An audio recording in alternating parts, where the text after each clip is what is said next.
Alright, good morning folks. My name is Phil Gallagher. I run Thraben University, a site for legacy death and taxes. And today we're going to be playing a little bit of Red Prison.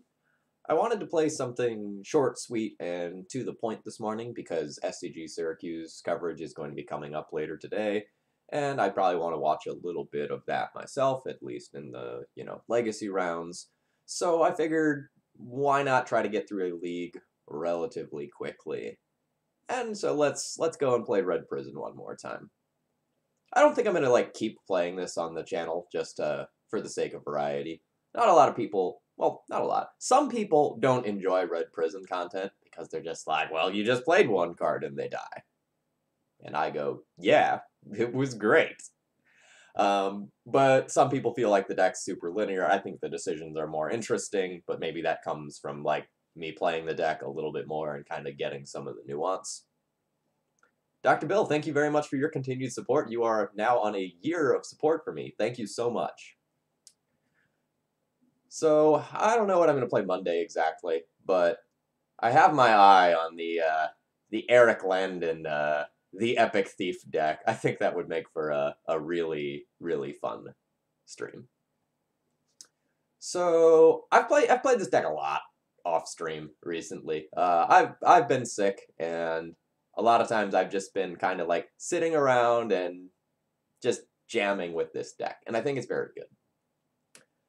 I'm going to try something new this morning. Well, not new, but I'm going to try something again that I've tried in the past. So I've been realizing that my 4-drops that I've been playing in this deck, Hazaret and Pia and Kieran, their most common use has been going under Chrome Mox. So I think I'm going to try 2 Hanweir Garrison in the main deck.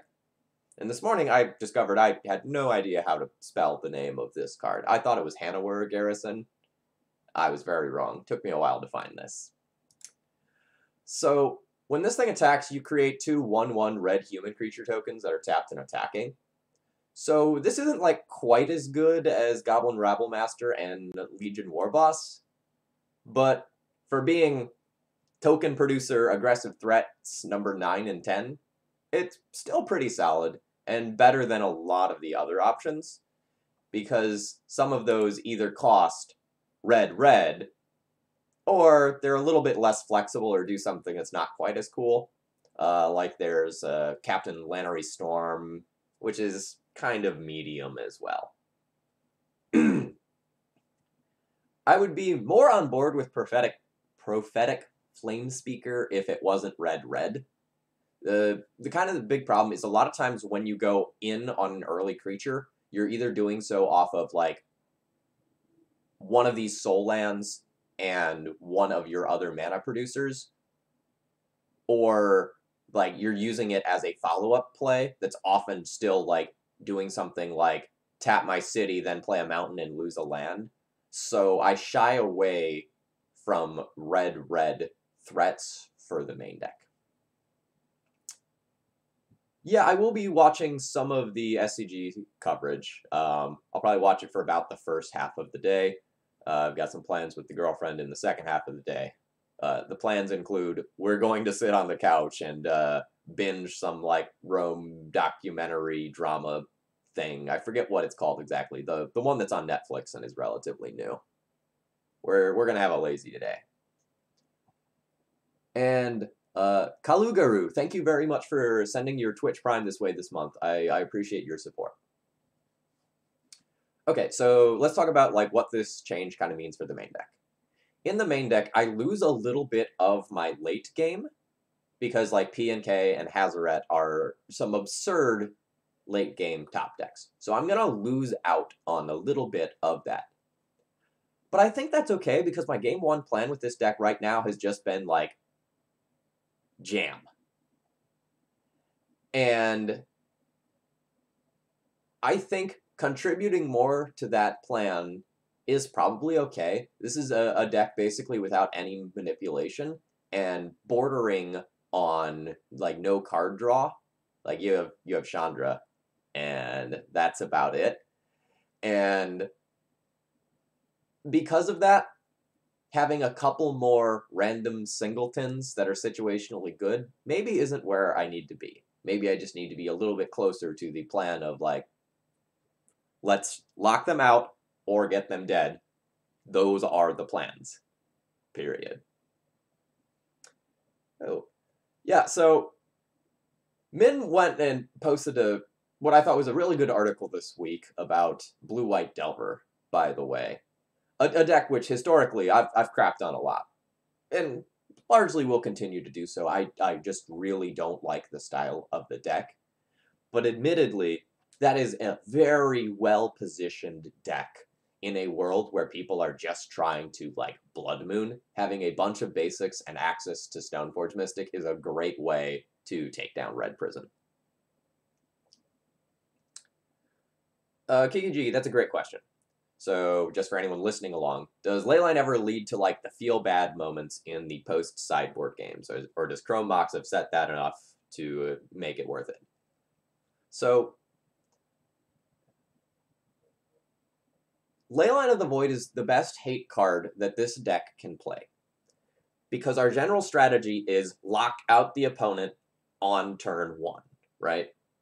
So, Leyline contributes to that plan and allows for a huge, like, 1-2 punch. So consider that you're playing against something like Reanimator. If you start with a Leyline and then follow up with something like a Chalice or a Trinisphere, that becomes very, very, very difficult to beat. This is also something that plays around turn 1, like, discard. So if you have something like, say, a Fairy or a Surgical or a Grafdigger's Cage or something like that, that can get Surgicaled, and then your opponent can go off. Like, Fairy is still, like, a fine card, you know, the other options are fine, but I think the objective power of Leyline of the Void fits well into this plan. Now, there's one super awkward thing about it that wasn't immediately obvious to me. If you are in a matchup where you want, like, Leyline of the Void, and you also want to lock your opponent out with Ensnaring Bridge, that can be awkward. So let's say, like, you're going to go and play against something like Dredge, where, like, you will play both Bridge and Leyline. If you don't draw a Chrome Box to get rid of your Leylines, and you draw multiple Leylines after your opening hand, life can get a little bit weird. So, if anything, that's the situation where Leyline's just, like, super, super, super bad. Alright. So looking at the sideboard, this is the same sideboard I played last time around on stream, I think, or at least what I've been running recently. Changes since I, like, won the challenge are that I'm playing more removal, because I just want a few more cards versus, like, early threats like Delver, because it's surprisingly easy to drop a game to Delver. Like, the matchup is good, but it's not 100% free. So just having something that can pick off a Delver or a Young Pyromancer in the early game is just very, very nice and alleviates some pressure. I also wanted another Abrade to try to combat Batterskull, which is really obnoxious for this deck. Alright, let's just kind of get in things. I don't know exactly when coverage for SCG is going to start, and I don't know when they're going to have the Legacy content available, but let's jam.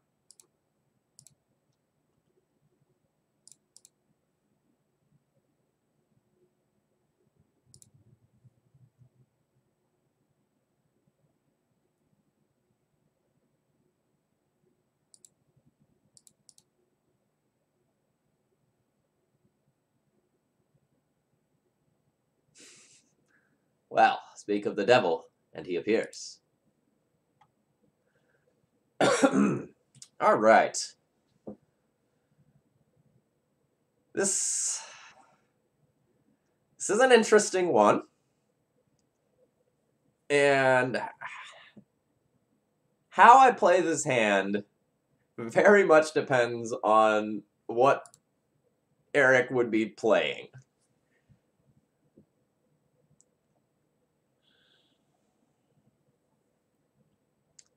The biggest issue with this hand is that I don't have a second mana source to deploy a second card. So I think I'm going to keep this and lead on Trinisphere and just kind of like hope to draw into a mountain effect.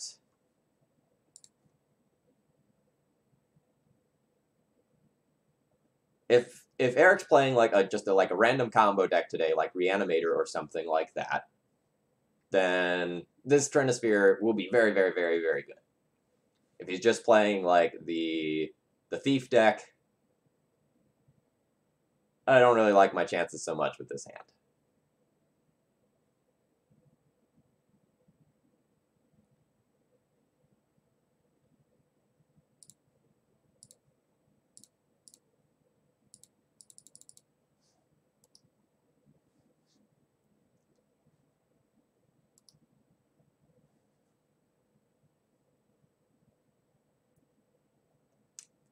This was also the risk of the hand.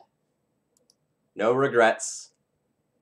This is what you do. This is what you signed up for when you play this deck.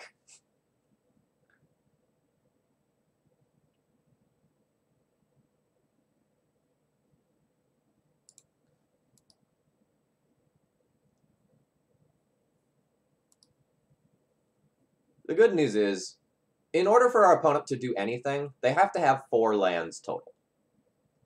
This Wasteland was 1. There's 2 more. They need yet another in order to impact the board at all.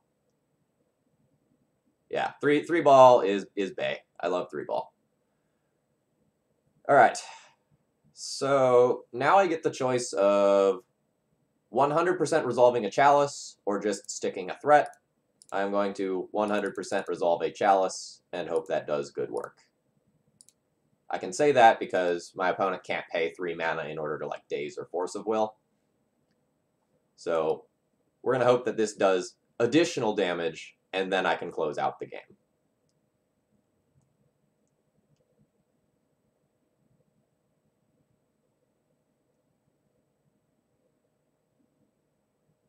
Baleful Strike's not actually all that annoying.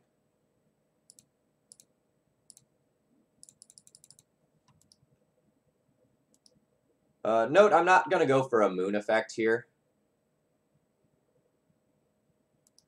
I'm just going to try to end this one. My opponent already has 2 basics, so I'm not necessarily convinced that like the best thing in the world I can do is try to lock them off of black mana. Now things like this can happen, but like we've got this covered with like Legion Warboss. The token can just kill Lily right here.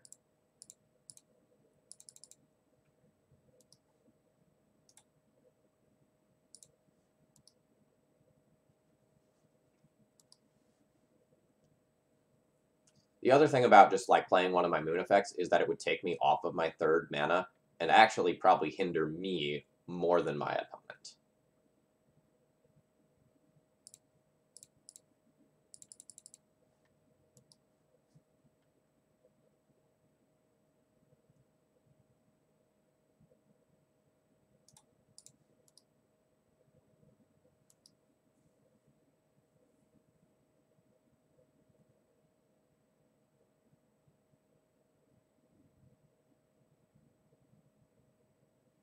And note at this point, I am feeling relatively safe about my opponent being on the Epic Thief.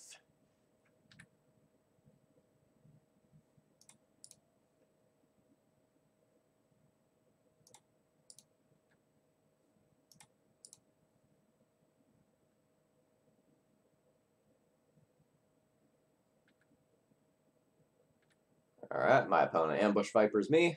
That's fine.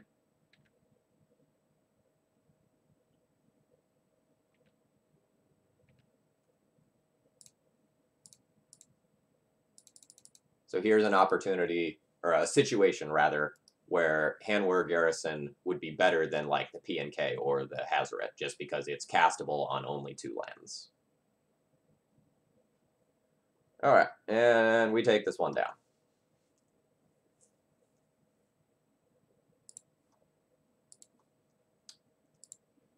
So this is a matchup that I have literally never played before, so I don't necessarily have exact experience on what I should be doing, but we can probably treat this something kind of like Grixis Control and go from there.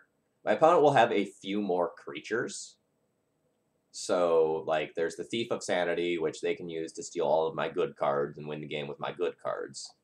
And then there's Baleful Strix, which can gum up the board a little bit.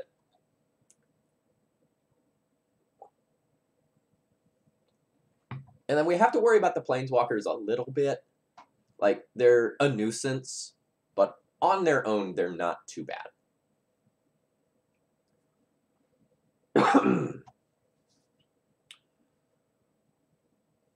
So, I will probably consider some amount of this small removal just to get opposing blockers out of the way.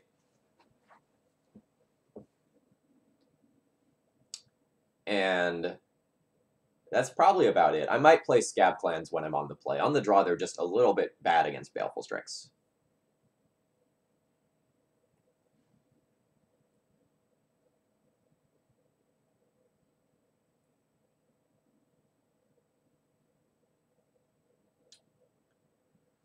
As far as what goes out, the moon effects are probably a little medium versus him, especially when I'm on the draw. I will probably trim some moon effects. If my opponent is on blue and black, they have a functional hand, so I'm not super happy to go all in on those. Magus is probably kind of soft, but does damage.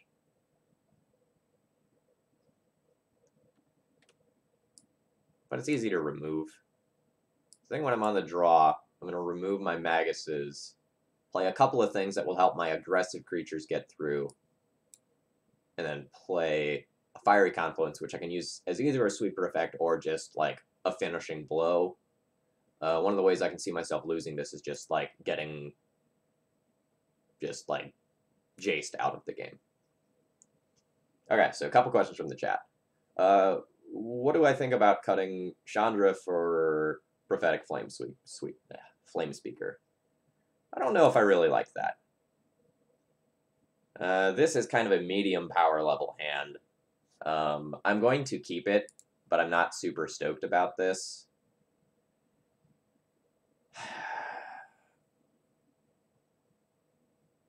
I think I'm going to pitch this in the hopes of finding a soul land. Sticking an early Chandra, like on turn 2, would be really ideal to help with the power of this hand. So, despite the fact that I don't really love, like, the 4-drops in this deck right now, Chandra is one of your best ways to outgrind all of the controlling decks of the format. And so I think it needs to be in the 75. It's also your win condition if you are playing Bridge, which I think is pretty necessary. You'd have to warp your sideboard in some weird ways if you weren't playing Bridge to have more answers to, like, decks like Show and Tell, where normally the Bridge can buy a lot of time or allow you to finish off your opponent, and also the Stoneforge Mystic decks. So, like, Bridge is a very good overlap card. That was a fantastic top deck. I'm sure that is obvious.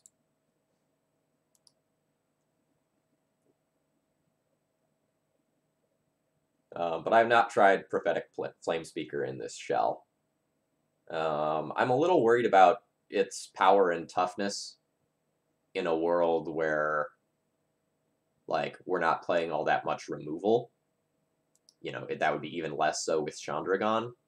So I don't know that it would actually get through enough.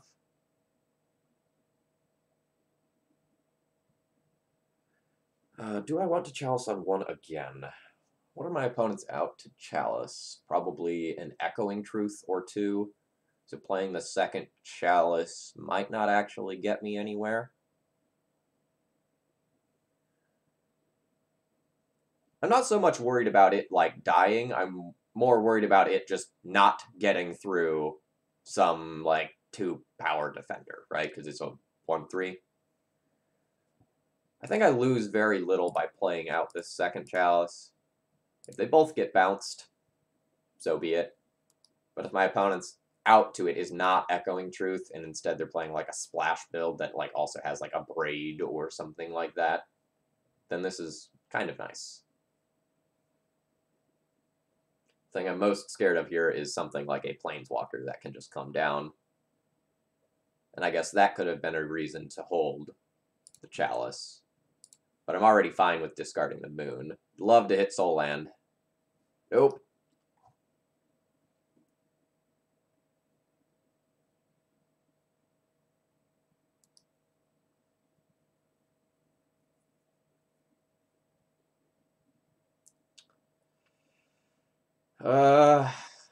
I reluctantly discard the Chandra. I probably have a greater chance of drawing any mana source to cast Rabble Master and start trying to pressure this Lily.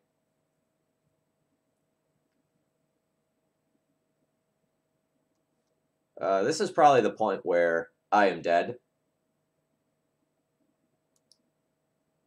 I'll play it out for one turn, but I don't expect to win from here.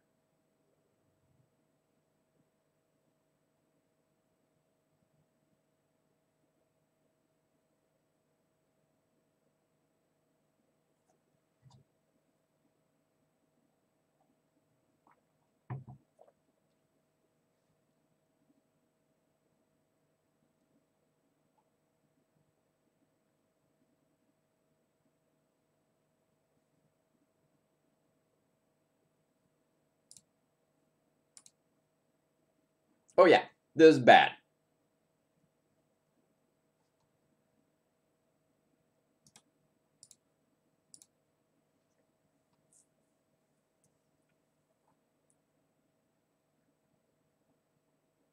Thief of Sanity is a really, really strong card, by the way. Big fan of that card. I will probably play a league with that at some point on this channel.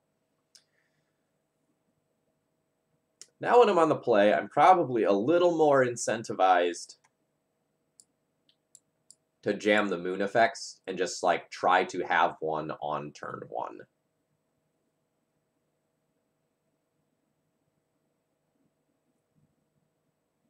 So let's maybe drop back down a Confluence. Now we need to cut 3 cards.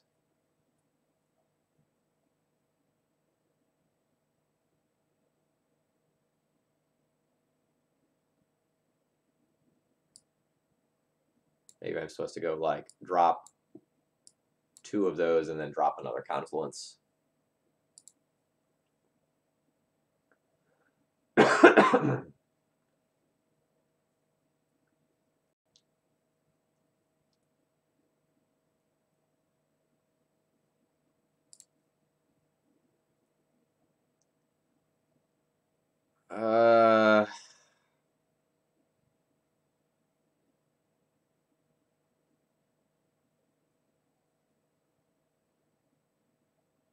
Magus is a soft hate card that I can only deploy on turn 2.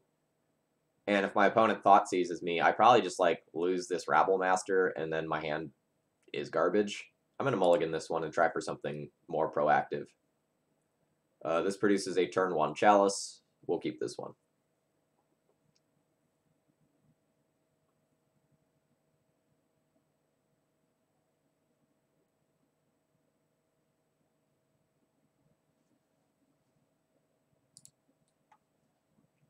So, best case scenario, that's an obvious bottom. The best case scenario would be drawing a Soul Land so that I can stick an early Chandra. We're going to have to imprint one of these in order to, like, go in for our Chrome Mox on turn 1, but that's okay.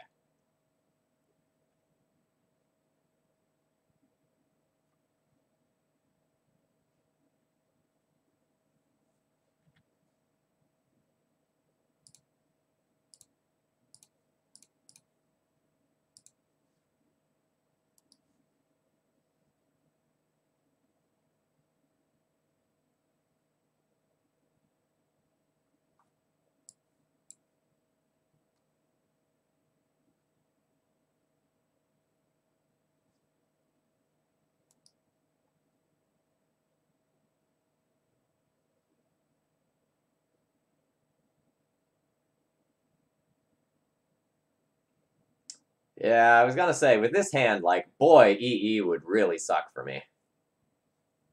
Alright, We're just going to lose the game to EE. That's fine. I accept. This is the red prison life.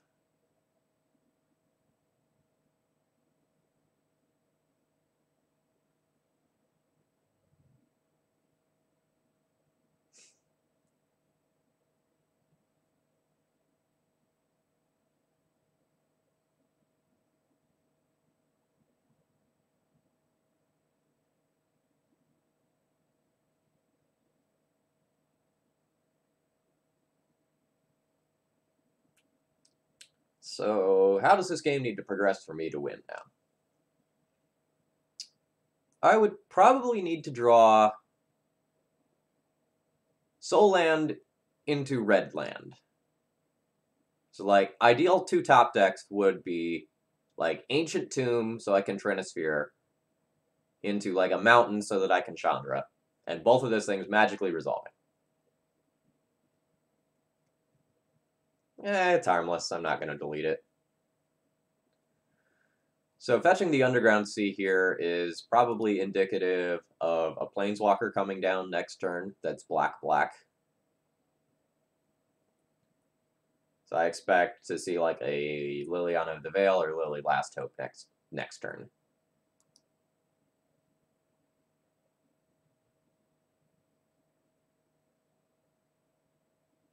Yep.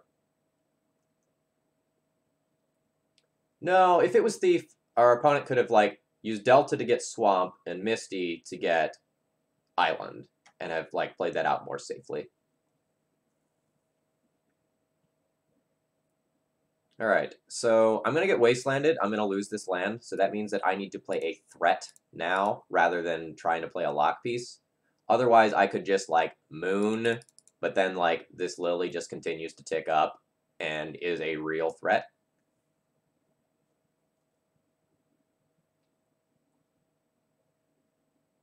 Well, I am 100% dead if he actually has, like, Force here.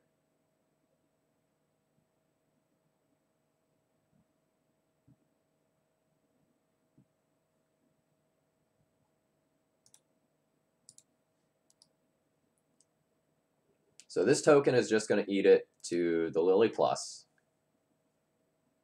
And then if my opponent can do something like Baleful Strix or Fatal Push and kill this War Boss and leave me with nothing, it's bad news bears. Yeah, there we go.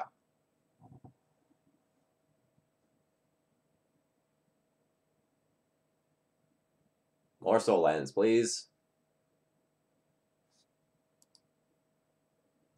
Not great, though an out to Thief if my opponent just gets to slam one.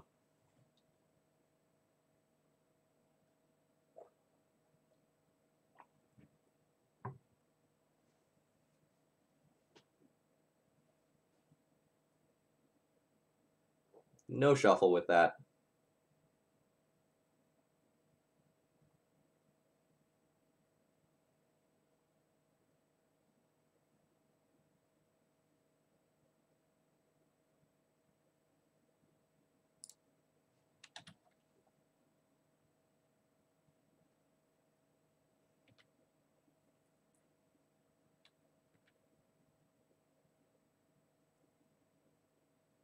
Yeah, we saw the Thief in previous games.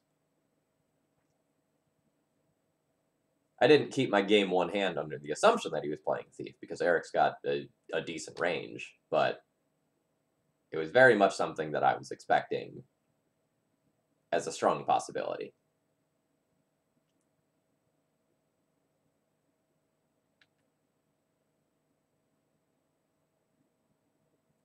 Interesting. I'm kind of surprised he wasn't just going for Ultimate here. Ah, looking for a Snapcaster target, I see.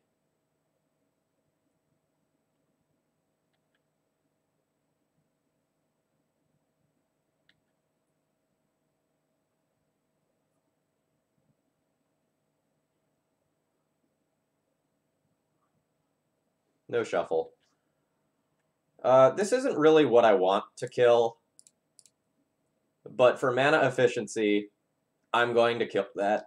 If I draw a land, like, my plays are already kind of locked in. Like, the next land I draw, if it's a single mana-producing land, I have to play Trinisphere, and if I draw a soul land, I have to jam Chandra. Like, that's the world that I'm living in right now. Okay. Don't think this is beatable. If he just starts going into Fate Seal mode, he can just Fate Seal me off of lands, and then I'm just dead. But it looks like I'm going to get a turn where I have the possibility of resolving a Chandra if I draw a soul land.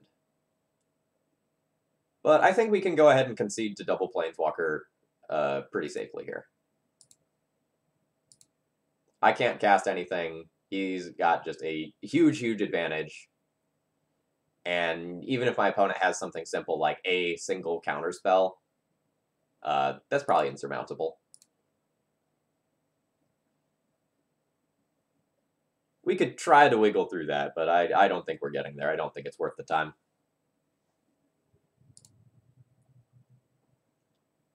We're looking to get through this league by, I think, 10:30 was when people said the SCG coverage was going to be starting. This one's going to be a pretty easy mulligan.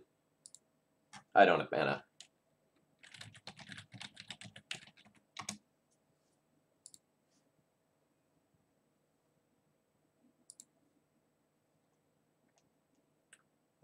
This one will be a keep. We're going to bottom that. We're going to be looking for a mana source.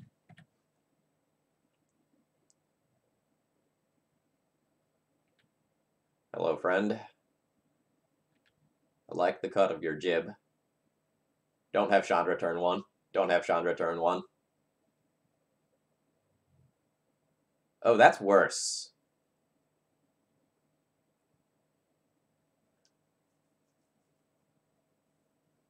Oh, hey, hey.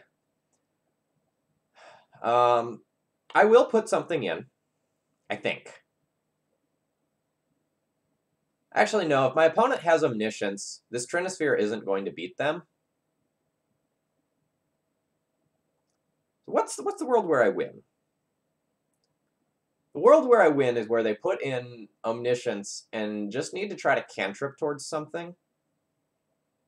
So I think my best chances of winning might be put in Rabble Master now, hope they whiff on cantrips, and then try to go off. But it's possible I should just like Trinisphere so they can't do anything this turn and then try to kill them with Rabble. Trinisphere is like the only thing that maybe has a chance of like realistically winning. But they had a creature, so I probably can't beat that. Note it's probably going to be impossible to beat this Grizzlebrand. We don't have bridges.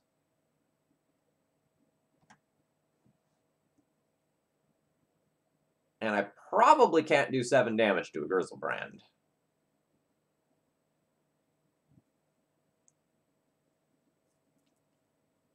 Alright, what's the world where I win? Let's look at my deck list.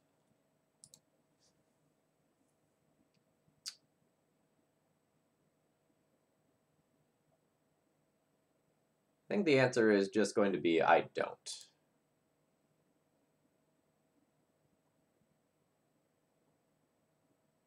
The world where I win involves me racing this Grizzlebrand and my opponent drawing too many cards.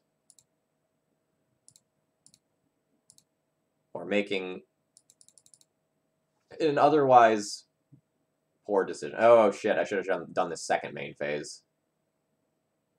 I knew that, I just didn't do it. Now my opponent gets 7 free cards. We're just going to concede that here. We weren't going to beat this anyway. Like, if our opponent just, like, attacks in for 3 turns, I'm just going to die to that. But clear error on my end.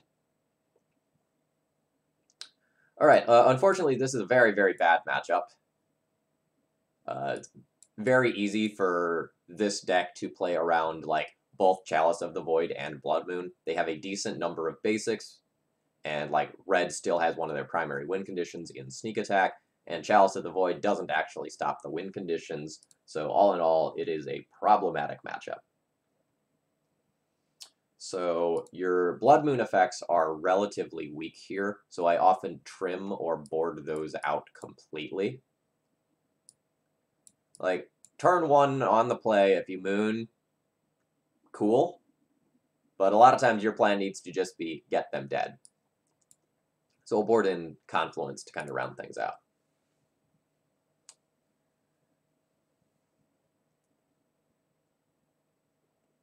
Oh, and Eric, by the way, I watched most of your video series you put up on YouTube about the Epic Thief. Very enjoyable content. I probably want to give that deck a spin myself. I'll be keeping this hand. I have a great show and tell card in Ensnaring Bridge, and I just have to decide whether or not I want to attempt to turn 2 Chandra, or whether or not I want to start out as, like, a hyper-aggressive start with Legion Warboss. I think I'm just going to Warboss, with my plan being if they show and tell, I put in Bridge, and then Chandra can finish.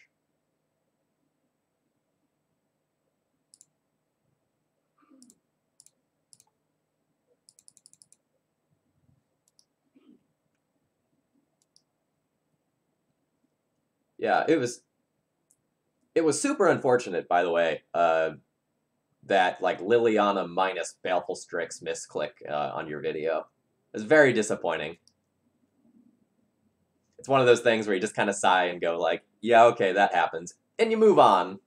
But it's very feel bad.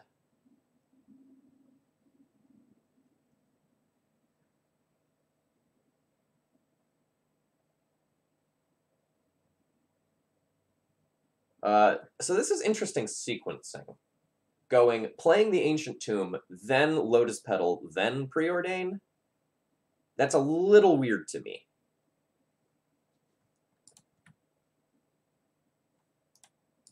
That may be indicative that my opponent just, like, has the turn 2.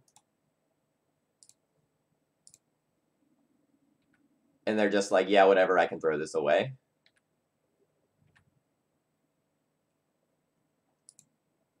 I'm going to cast a Bridge, since I have 2. I would not cast one of these if I did not have 2. But since I have a second one, it's pretty safe to do so in order to, like, try to bait a counterspell of some nature.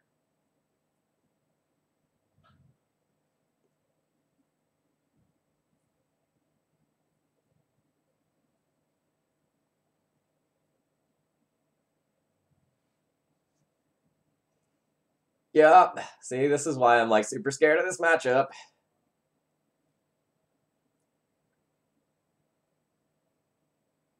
Grizzlebrand is a little bit obnoxious here, because I'm going to create a token that has to attack. Ugh.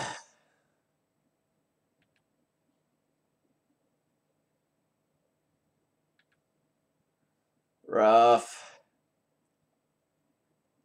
Now, eventually I'll be able to go Hellbent and stop this. But until I reach that point, the next couple of turns suck. But it's not like I can board out these effects. Like, this is the way that I kill my opponents. And the moon effects are much worse than these. It just sucks that sometimes you get into these situations where there's like a Grizzlebrand or a Batterskull on the other side of the table, and there's nothing you can do about it.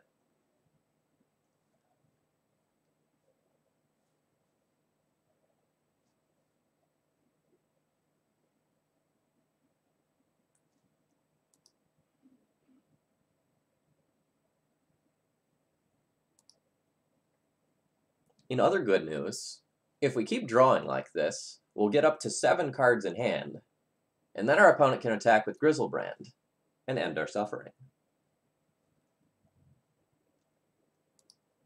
I enjoy the Saturday morning streams a lot as well. Like, I wake up and I start my day off with, 5 rounds of Magic and just, like, chatting, I'm up and active, and I feel pretty good for the rest of the day after doing it. It's something that I've personally enjoyed a lot. The first couple of weeks I was doing it, it felt a lot like work just because it's like, oh, I have to get up early, I have to stream. And then once I was in the routine of it, I like really loved it. This is so much mana. What are we hardcasting at 5? Oh, it's just lazy. I see. Oh, overfloat the mana, then kill me with something else. Sneak attack, put in the Emrakul, end it all. Or maybe put in a World Spine Worm. You know, give me something for the chat. No. Alright, kind of expected to lose that one. My stats for this matchup are very poor. Not starting this league off strong.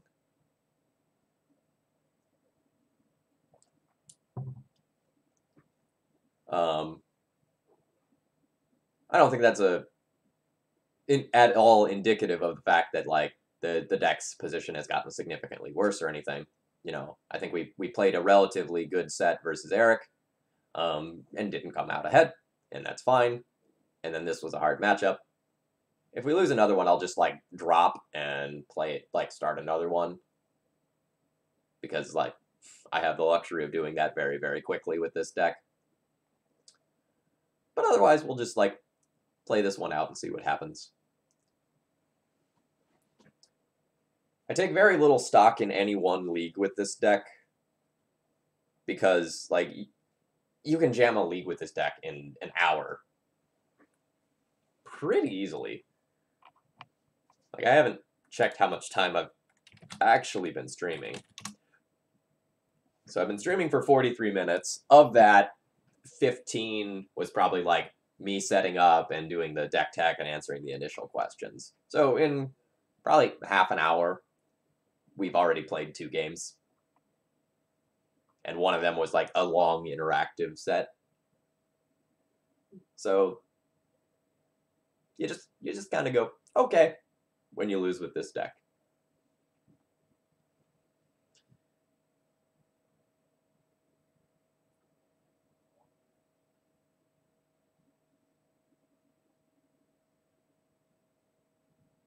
But man, I kind of wish I was in Syracuse this weekend.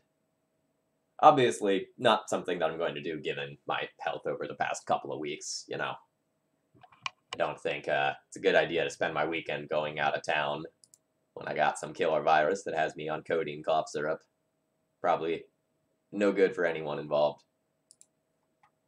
Our opponent is named Gideon MTG. Do I have any data on them? I don't have any data on them. I'm going to mulligan this hand. It, like, literally does nothing.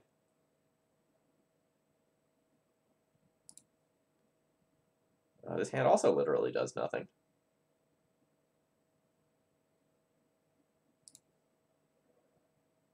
This hand produces a turn 1 Trinisphere into a turn 2 Magus of the Moon.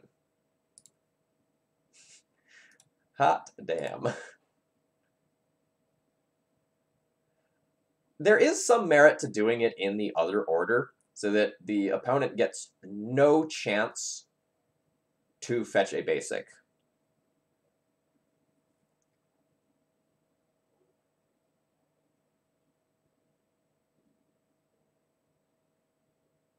But Magus is easier to answer, and Trinisphere means that the Magus will 100% resolve next turn, so I'm still going to Trinisphere turn 1. It's just like a stupid magic card.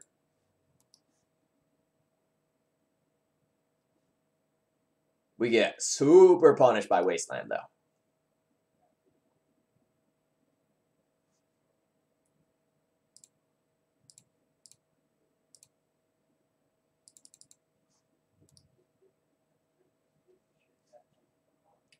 Oh, an opponent does not even fetch a basic. So we're probably playing against a Delver deck that doesn't have basic. Or they're just trying to get me by not fetching a basic.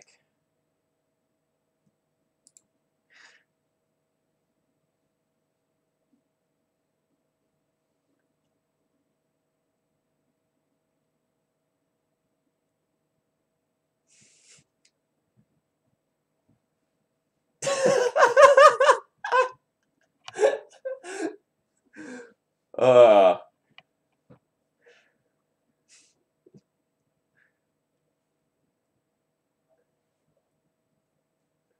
all right, so I just want to like talk about how dirty that is for a second. So like if you go and take the tendrils from an ant opponent, if it's a game one, like they literally can't win. Like they don't have like burning wishes or anything like that to go and like get something else from the sideboard most of the time. So like when you take that tendrils, like that's usually it. Unless they're on like some weird build that like has an empty in the main deck or something. But like most of the time, like they just like can't win. So if that's just sitting in exile, you've already won the game. So when you actually go and then like ponder, preordain, tendrils them, like, and you kill them with their own card, that's the insult to injury. All right. So a lot of times when I don't really get a good feel for what my opponent is on for sure, I just go and board in the Scab Clan Berserkers and call that a day. Like, there's a good chance that they're on Delver, but there's also a good chance that, like, they could not beat Trinisphere, so they didn't fetch in order to give me some misinformation. So I'm going to go ahead and drop my Fiery Confluences and one Chandra here, just go a little bit more aggressive to the ground, and then we'll reevaluate sideboarding after we see what's going on in Game 2 if we need to go to Game 3.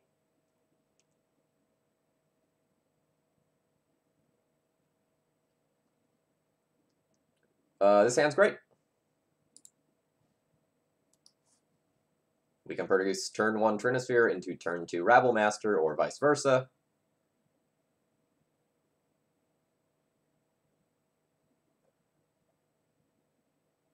We'll probably be starting with Trinisphere since my opponent scooped to it last game.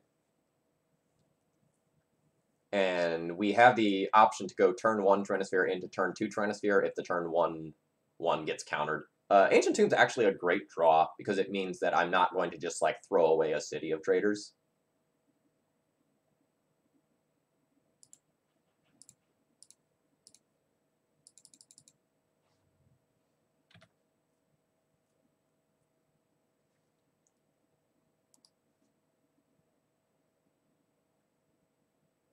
This may be a game where we go the entire time without actually learning what our opponent is playing.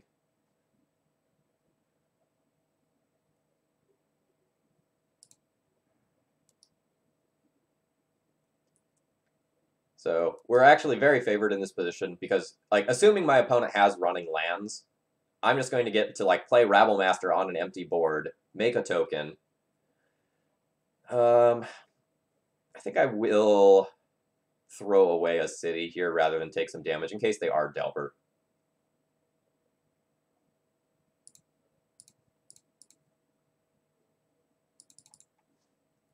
So this Goblin Rabblemaster is just going to resolve.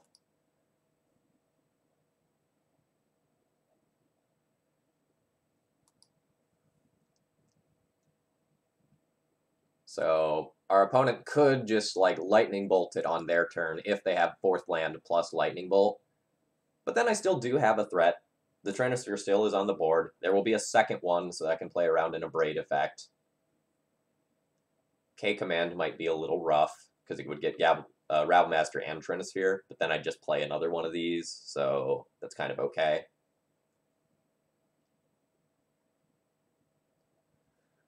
Didn't really want to just draw Mountain there. Kind of looking for a way to close out the game now before my opponent gets to execute whatever their primary game plan is.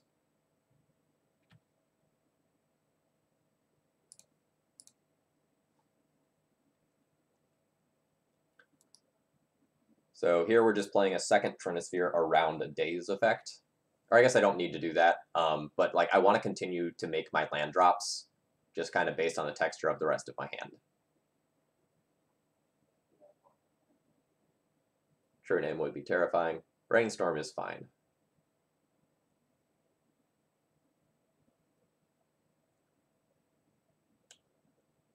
So a Moon effect would be nice.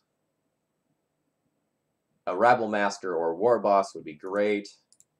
I have 3 Chandras I can draw towards. Even just a Garrison would be fine.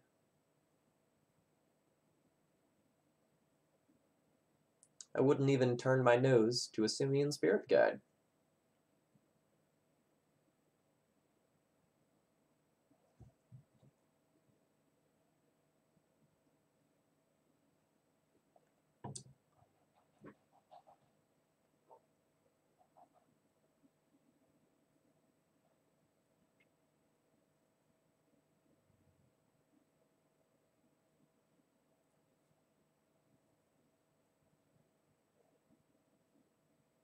Gromox is pretty bad, though.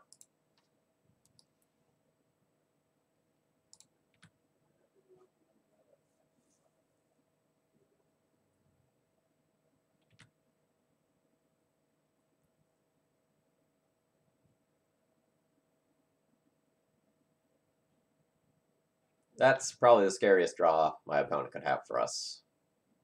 We don't have the bridges in, so that is just sort of like an absolute clock. Hopefully we put enough on the board where we pressure that into not attacking. I have not mucked around with Experimental Frenzy in this shell. I could see that being okay. It's a little slow for the very aggressive version that I'm going and playing right now. So I don't know that I'm like, oh wow, an attack here. I don't know that I'm in love with that. Please don't have like second true name. That'd be pretty brutal. Okay, lightning bolt.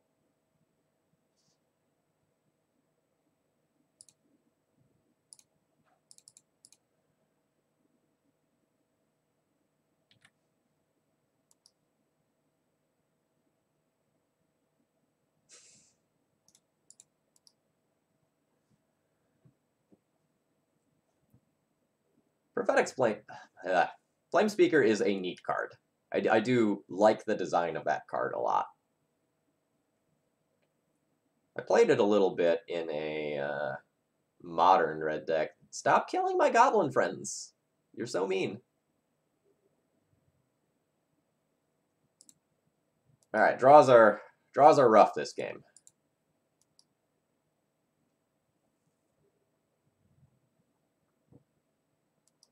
But that's okay. We started with Trinisphere, so like no complaints there.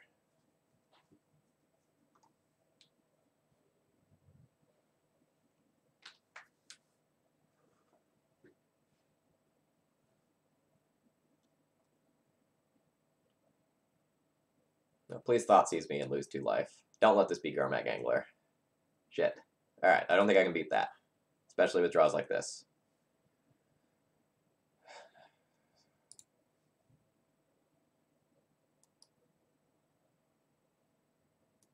Alright, so running Fiery Confluence would do it.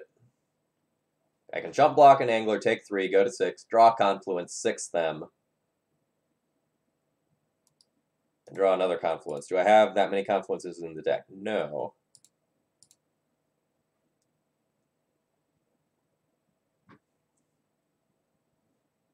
Jeez.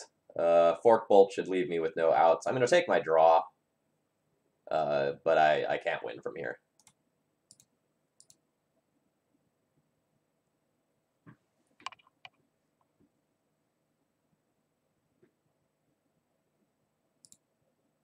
Alright, so now we know for sure we're playing against Delver. We had the suspicion, but I didn't want to like read too much into it. So we'll board in our bits of removal here. And a lot of times I end up trimming the Magus of the Moon since it's soft to like the Lightning Bolt and Fork Bolt effects. But the 4-drops are kind of medium as well. I do still like Fiery Confluence in this matchup because it's a way to sweep young Pyromancer tokens off the battlefield, and that can be pretty big. So what we'll probably end up doing is we'll cut the Garrisons and maybe trim Magus by 2. Like, the Magus of the Moon effects that, like, resolve and work are great, stellar. Oh, sorry, I forgot bridges. That's why I feel like I have so many more cards. Alright. So, let's get rid of those, and then I would need 2 more cuts.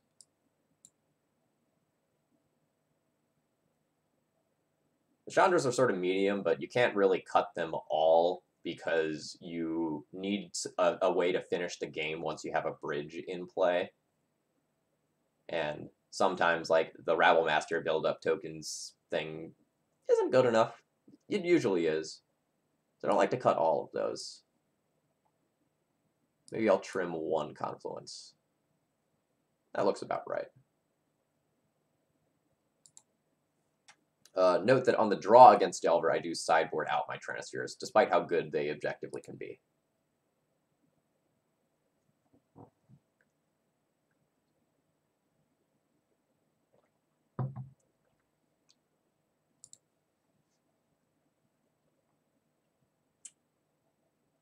I will be keeping this hand.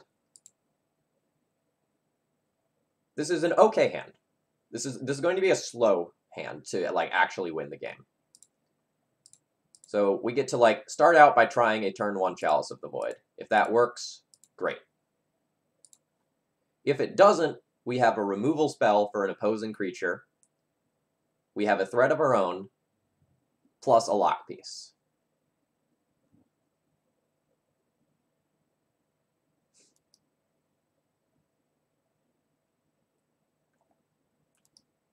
Ooh, white faces. Good question. Good question.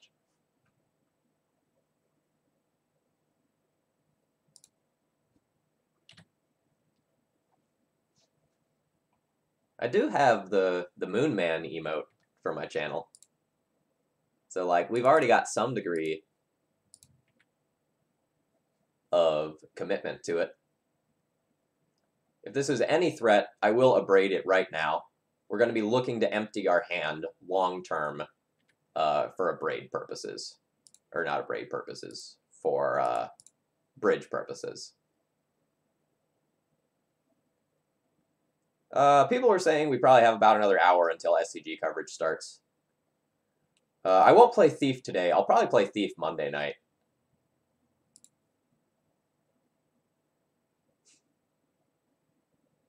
Yeah, I mean, the Epic Thief is the clear tournament favorite. Unquestionably.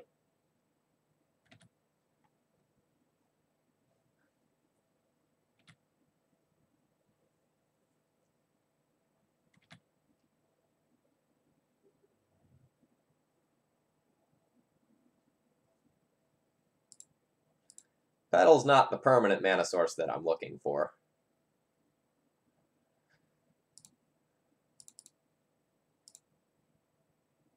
We're going to go for a Moon here, largely to just get some other card out of their hand and keep the cards that matter for later, because I didn't expect whatever I jammed this turn to resolve, or at least to have a meaningful impact on the board.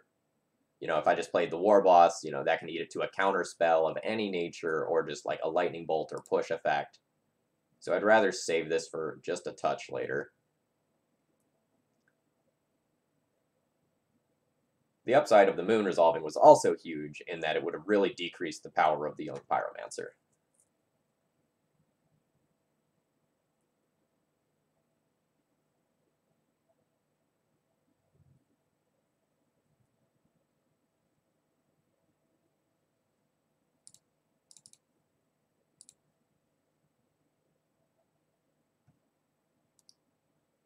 So we've resolved the Chalice, but I think my opponent's just going to abrade it.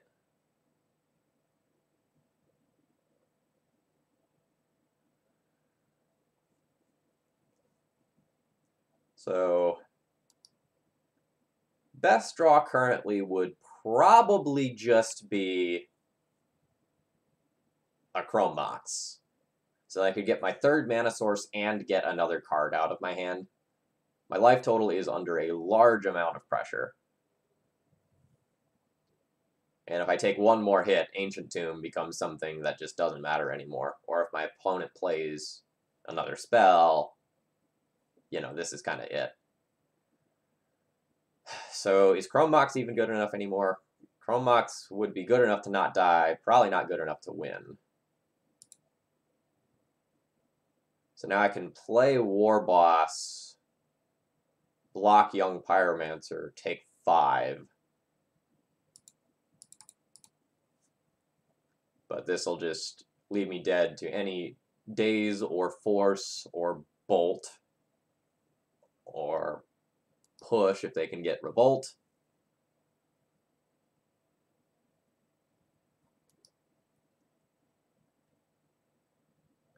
Again, best top deck would still just be a Chrome Mox, to go Chrome Mox, Imprint, Chandra, and play Bridge around Daze while also emptying my hand.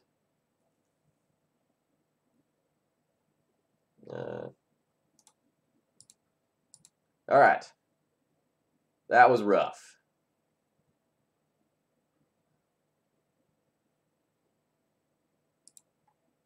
So we'll be dropping this one. Not a strong start for the day, but it happens. I'm going to take 30 seconds and use the restroom, and then we'll go into another league. I'll be right back.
Alright, let's get back into it. Hello folks, my name is Phil Gallagher. I run ThrabenU University, a site for legacy death and taxes. Today we are going to be going and playing some Red Prison, featuring Hanweir Garrison as sort of Rabble Masters numbers 9 and 10.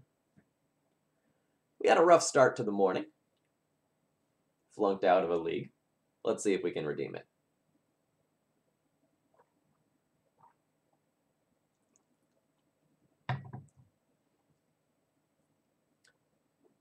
Yeah, so a lot of times my finishes with this deck are kind of on either extreme.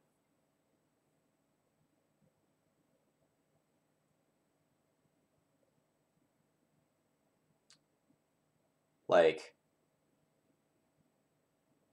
the vast majority of my finishes with this deck are like 4-1s, but I also have more 2-3 finishes or worse with this deck than I do a lot of the other decks that I play.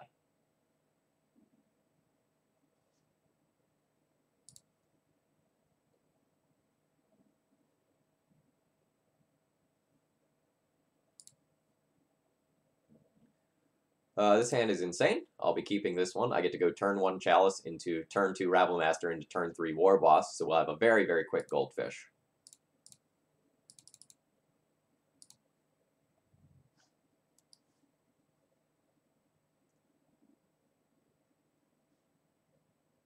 Alright, Force pitching a Snapcaster, so we're probably going to be playing against like Miracles or Grixis Control.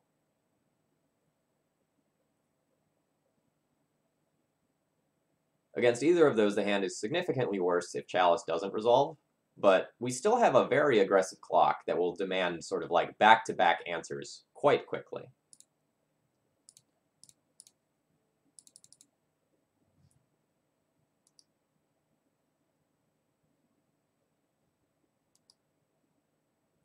Yes, absolutely. In order to play this deck, you sacrifice some brain cells for win percentage points. That's how it works.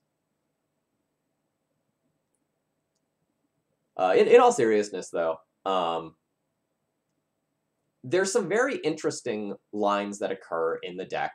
You know, probably 80% or more of the hands kind of play themselves. But in the last 20% there, 10% of those hands are like, oh, this is kind of interesting. This could go a couple of ways. And the remaining 10% is like, wow, there's a real interesting decision tree going on here with game-long implications.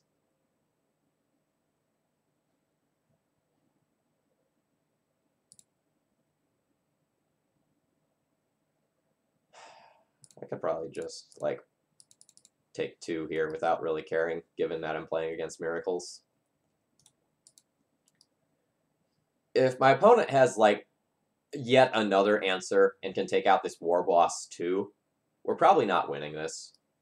Kind of the way that I look at a lot of the opening hands with this deck is that you can deal with the first 2-ish of your cards being countered or dealt with, but after that, games become relatively rough.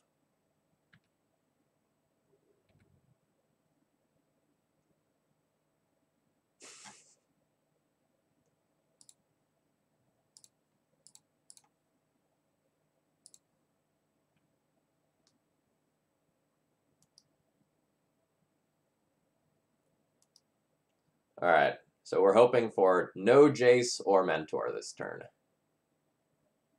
All right, we at least caught a little bit of a break. I'm not going to play the Spirit Guide. I don't think.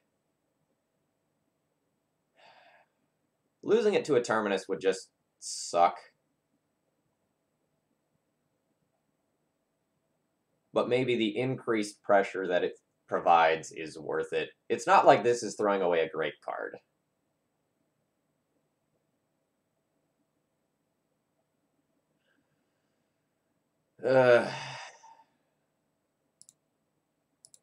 I'll cast it.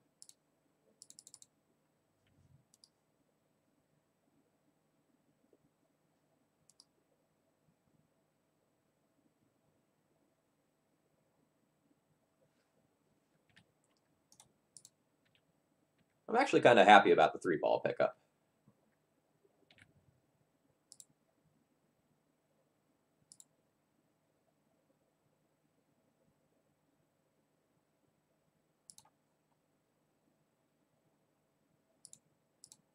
And I'm actually just going to use this. One of the ways that I can let this game slip away from me is by just having my opponent just randomly draw Mentor or Entreat. And those last couple of life points could literally be the difference between me winning and not winning this game.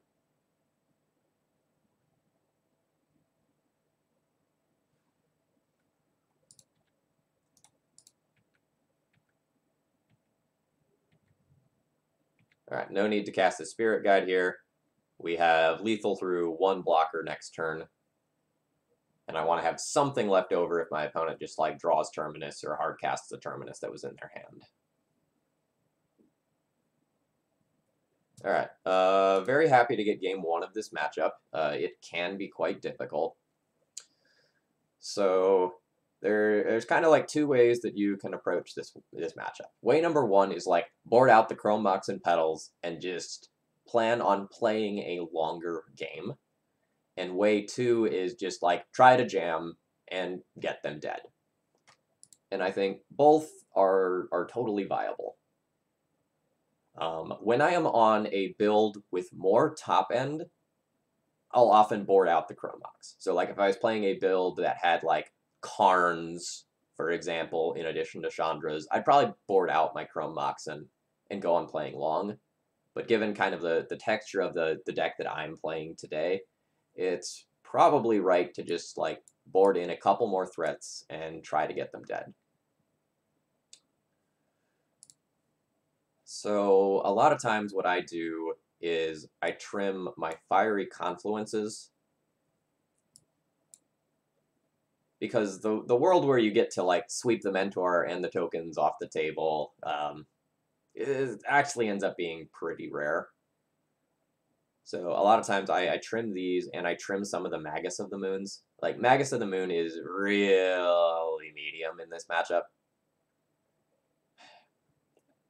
It is something that can be nice because locking your opponent off of their second color in the early game is cool and all, but if they have a white source, just Swords to Plowshares ruins that plan. I actually do like Blood Moon in the matchup, though.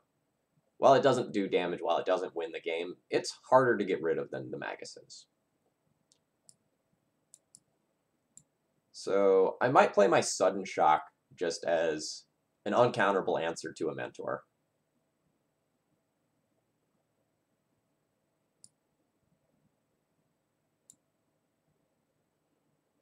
So the next question is, like, how many Maguses do I want to trim? When I'm on the draw, maybe it is correct to just, like, get rid of all of them and play a couple of Confluences. I'm not really sure about that. Usually I don't have, like, the Hanweir Garrisons in here. So, like, without that as an option, those are in the sideboard, and I, like, end up, like, keeping a Confluence or two. But having this here might change some of my math a little bit. No, I actually 100% keep Moon for this matchup. I know it seems... Oh, I need to wax submit. I know it seems weird, but Blood Moon is actually fine. When you stop them from fetching, when you stop them from getting double of their colors, that is something that matters.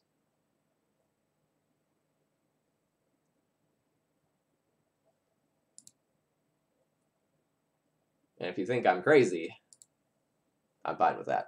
This hand is terrible.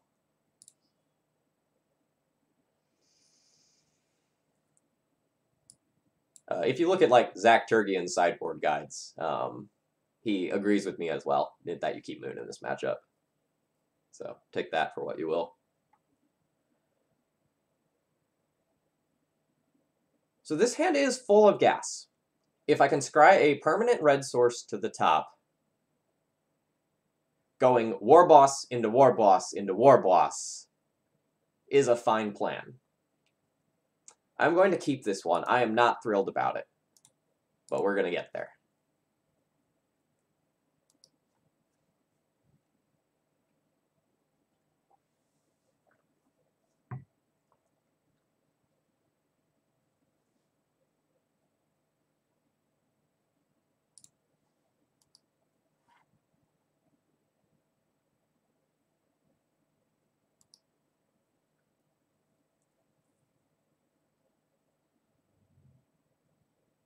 So our opponent will have access to both of their basics, so our Moon effects probably aren't going to do a ton this game, but we wouldn't cast them anyway.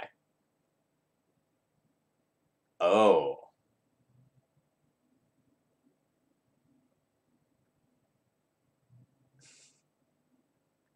That's not good.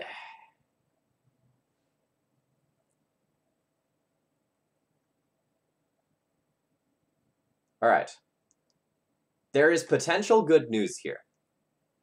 The potential good news here is that my opponent did not get Batterskull, which means that Legion War Boss is still a card.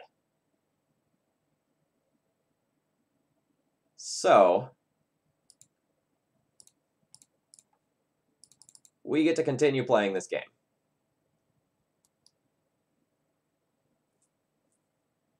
The bad news is that if they didn't get Batterskull, because Batterskull was already in their hand, I'm super screwed.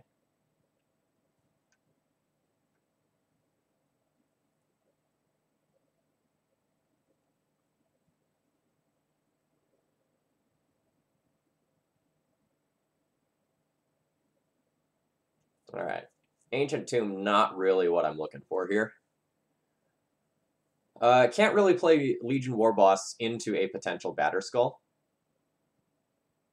Unless I just, like, hard call them as not having the Batterskull. But if I play War Boss, and they do have Batter Skull, I'm in very bad shape. If I play War Boss and they do not have Batter Skull, though, and they got Jitte to play around an Ensnaring Bridge, then I can trade a War Boss for a Stone Forge, and life can be okay. Oh, it's not that they sided out Batter Skull, but the Jitte might have been an active decision to play around Ensnaring Bridge, locking them out.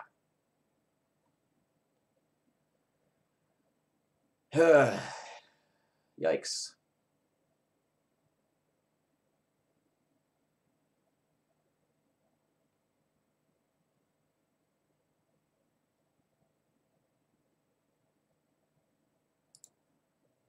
Let's play towards them not...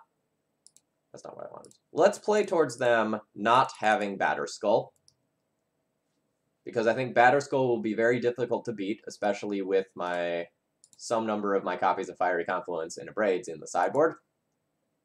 Okay, yes, opponent was playing towards beating Ensnaring Bridge.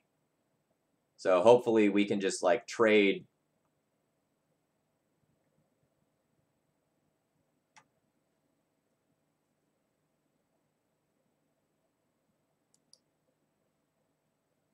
Okay.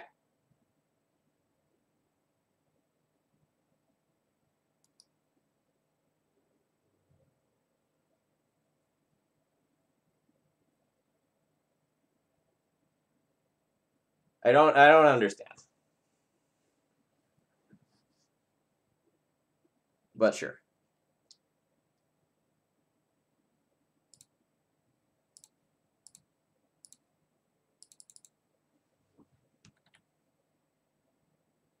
We need a moon here to just, like, turn our ancient tombs into mountains so that I can use Chandra Minus to potentially get rid of a Batter Skull.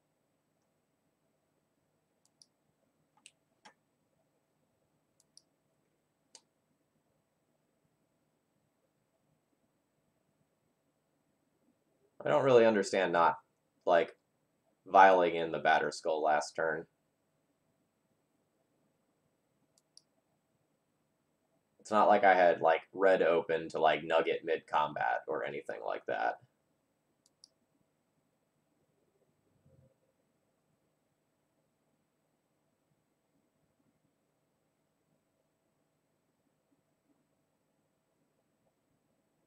What are you doing? The Legion War Boss is good for you. It is actively good for you. I have to attack Goblin tokens into your germ, giving you life and Jitte counters. Like, now I get to do this. You obviously have Counterspell because you've been holding it up the last couple of turns. But if you did not have Counterspell, now I would get to, like, go and kill this germ token and get a huge tempo advantage. That was a very poor play from our opponent. Not that I can do much against it. Like, I can't punish them for it. But that was potentially, like, a game-losing level of error.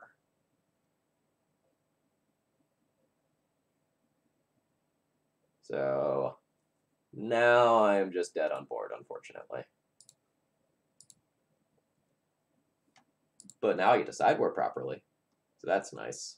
Unfortunately, we, like, ended up sideboarding in a way that was just, like, abysmal for the matchup. So this is a matchup where you board out your Rabble Masters and your War Bosses because they're just, like, so bad against Stoneforge. And you kind of, like, intend on locking your opponent out with, like, the bridge plan.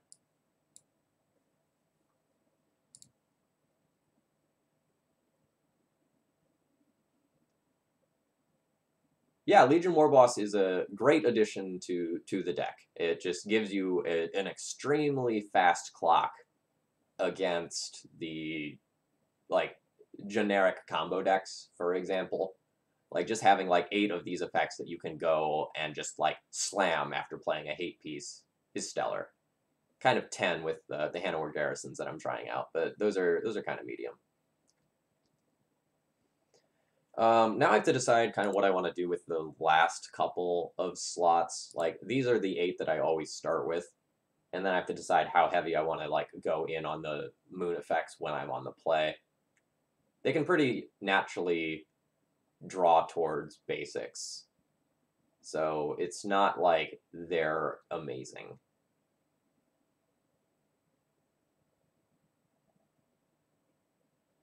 Oh, I also boarded in Scab clans, which are okay, I guess.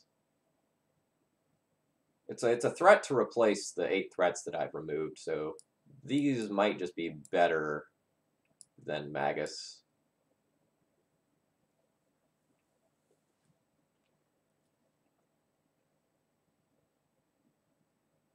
I think I'll ship it like this.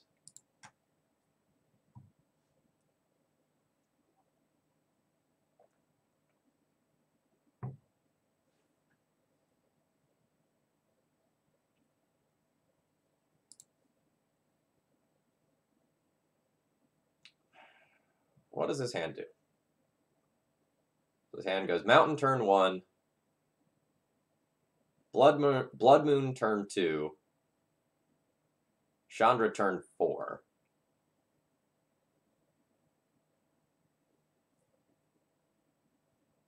But I will give my opponent a chance to fetch a basic on turn 1. I don't really like this hand. I think I can do better. Ugh.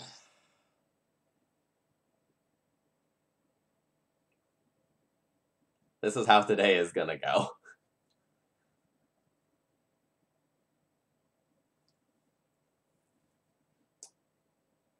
So if I keep this hand and I don't top a red source, I'm in pretty bad shape. If I keep this hand and my opponent Force of Wills, I'm in pretty bad shape. If I keep this hand and they Stone Forge, I do have a bridge to eventually beat that, but not the mana to actually deploy the things in my hand. This hand is not good.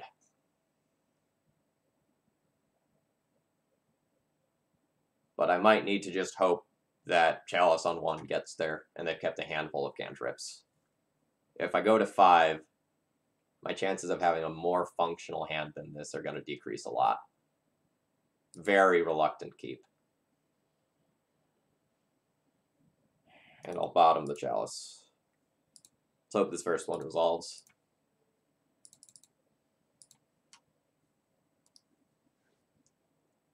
It does. Which is cool. But really need to hit a red source this turn. And I did.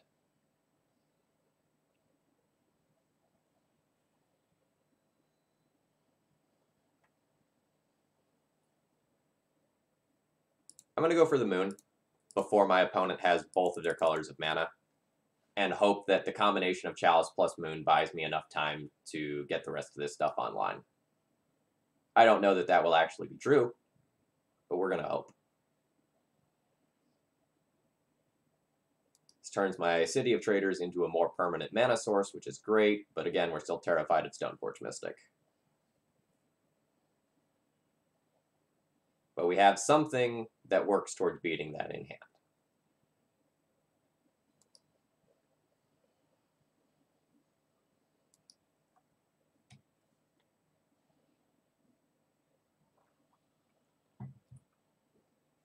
What are you doing?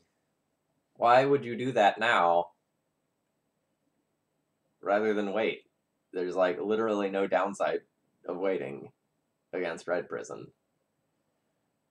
Well, okay, I guess that's not true. I guess doing it now plays around like land plus sudden shock if I am playing sudden shock.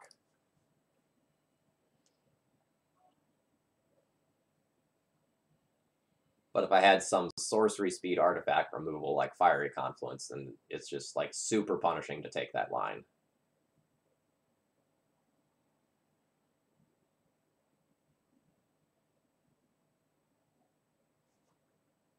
All right, this is the way today's going. I accept it.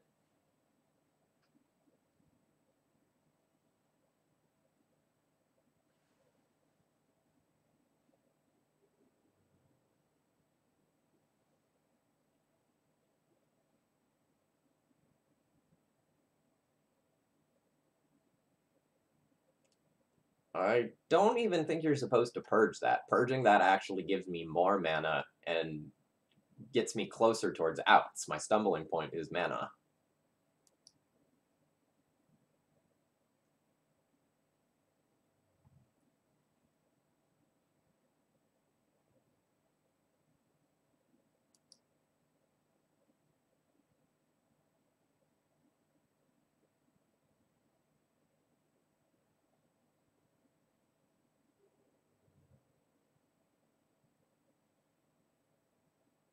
So I can go land, bridge, have 6 cards in hand, die. I can go land, Garrison, block Batterskull, take 2, go to 1, and then even if I draw bridge, or like Chrome Mox for bridge the following turn, I'll still just die to Stoneforges. That's unfortunate.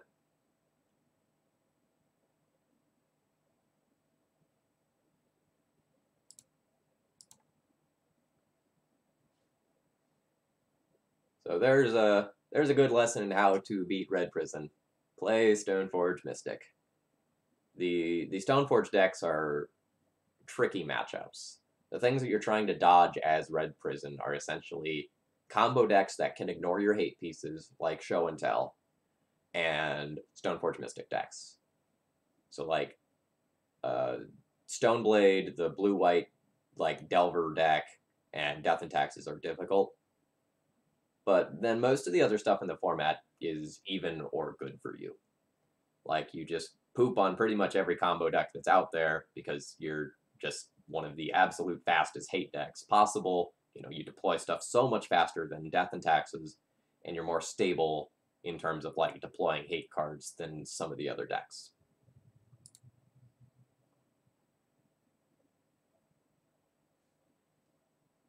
Crab of Doom.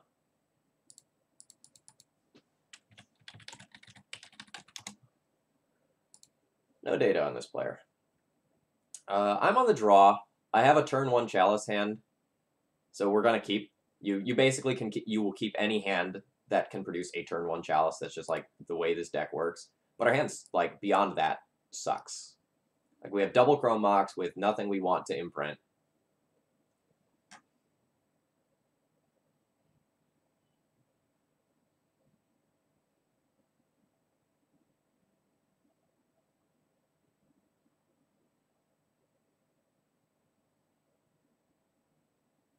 This is okay.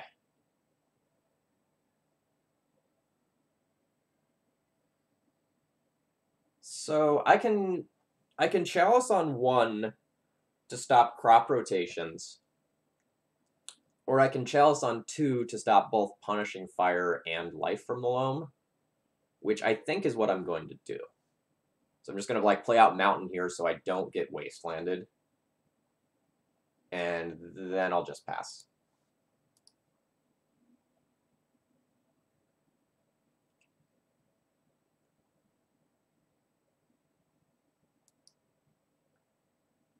Winning the die roll would have been okay.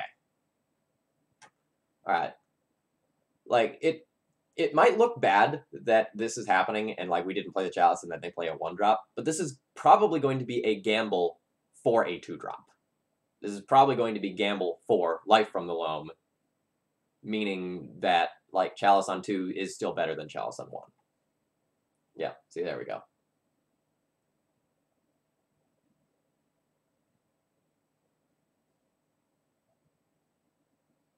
All right. So now we will Chrome Mox. We'll imprint our Spirit Guide, play Ancient Tomb, and go for a Chalice on 2.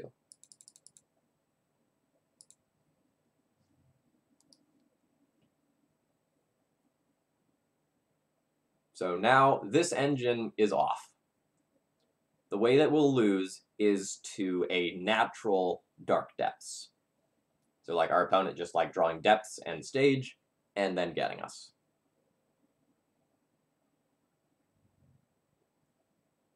Oh, they might have crop rotation, which means they only need to draw 1 of the pieces. That's scary.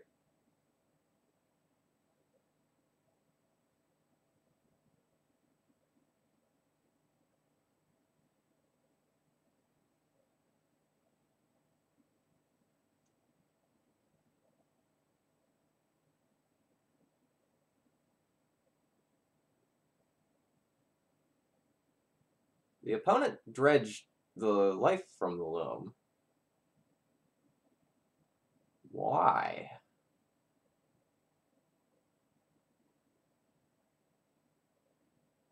And then cast another life from the loam.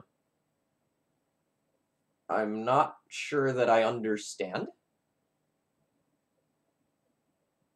I'm going to operate under the assumption right now that that was just forgetting about the chalice or something, because I don't really understand what that works towards. Unless they have something weird like a main deck Ancient Grudge or something they're gonna try to dredge towards. Yeah, no dredge this turn now. Yeah, Ancient Grudge was a bad example. I was just like trying to think of like something they could have to like justify their line. I believe that D&T is fine right now. Not amazing. Fine.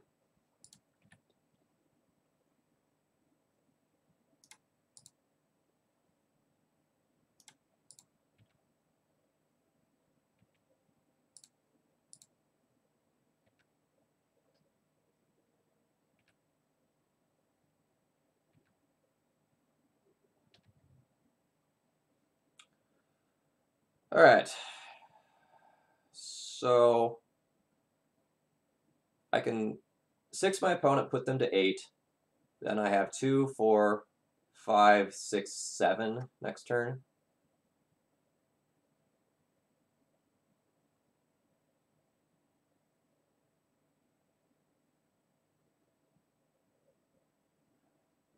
Or I can play Trinisphere. I kind of feel like my opponent has crop rotation because they randomly tried to like tap the Grove of the Burn Willows and then they didn't. So if they crop rotation for a depths,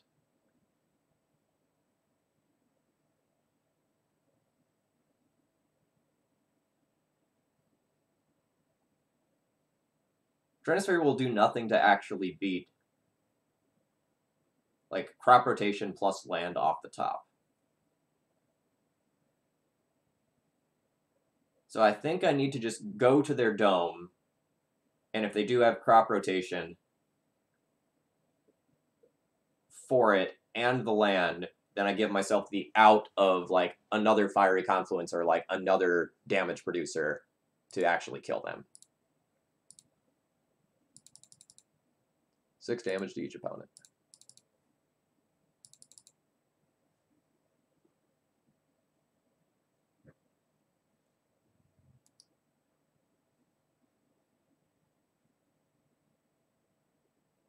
Okay, they don't have it. Or maybe they do have it and they're just waiting. That could be true as well.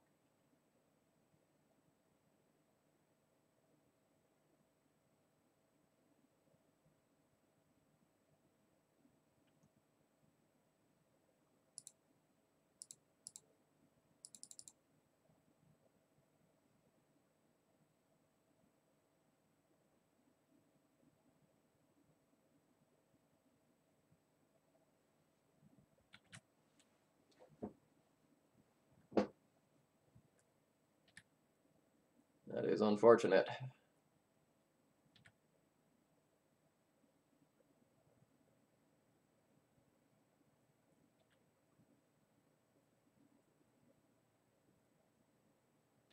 Note that we would have lost even if we Trinisphered last turn, because they just would have, like, gotten it and then produced it, and we'd be in the same spot. So I can attack, they'll block the Legion War Boss, they'll take 2, 3, 4, 5 damage, not die, and then I die to the Crackback.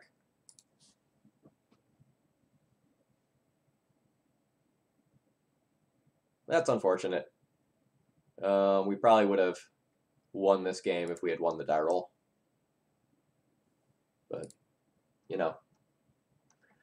So it goes. Alright, so I like Abrade to get rid of Moxen. I like Scab Clan Berserkers to kill them, and Ensnaring Bridges. I don't usually board in Leyline for this matchup. You kind of indirectly fight the graveyard via Blood Moon. I might win if they stay back with the 2020. You know, that's it's very, very true. So usually what I do for this matchup is I get rid of my Trinispheres. The opponent is not actually casting all that many spells. Like, this is okay when you're on the play, but a lot of times the way that they intend to beat you is just by going, you know, four lands, create Merit Lodge, win.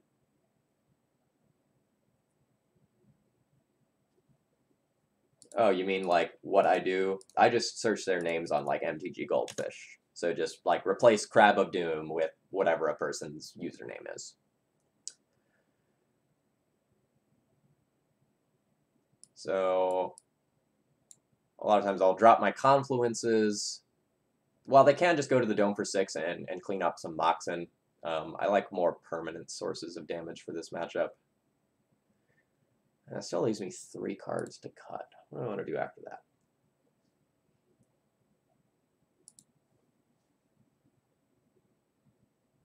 Magus is kind of medium because it can just be dealt with via Punishing Fire.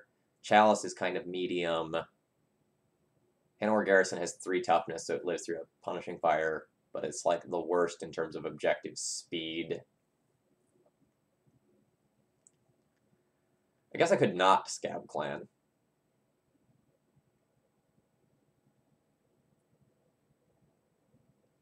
I guess I'll not Scab Clan. It makes the numbers work. I really like that card generically versus combo decks, though. It's very punishing.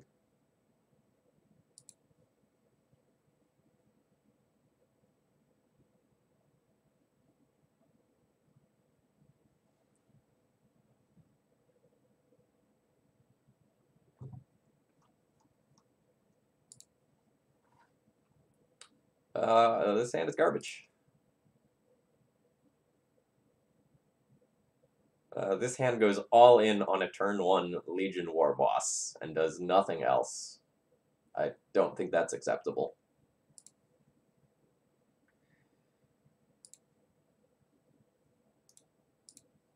This is not a great hand, but like, we have 2 moon effects. Hopefully that's enough. I don't usually think of like 1 moon effect being enough.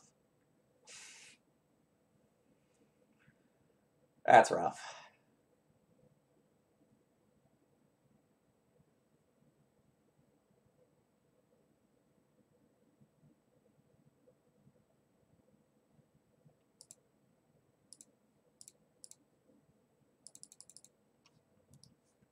So we're going to hope that our opponent does not have a K-Grip, and that they kind of kept the hand on the ability to play around Blood Moon in this capacity.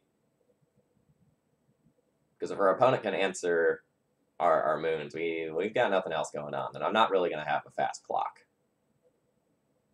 Luckily, like, we're going to put them in a situation where they're going to need like K-Grip plus a Punishing Fire to like get rid of the moon effects permanently. Hopefully that's fine.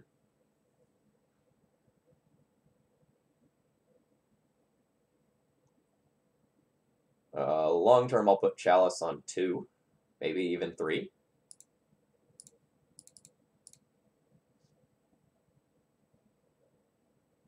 When you can put Chalice on 3 versus lands, that's basically you saying, like, I've got this one locked up. It doesn't matter how much damage it does to me. But unless I top deck something real spicy, we're just going to go Chalice on 2.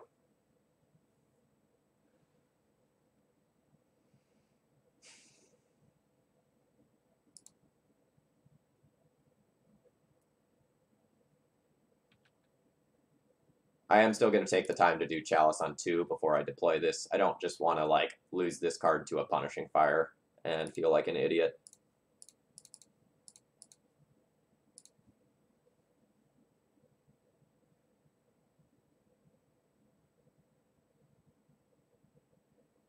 Good play, Phil. Good play.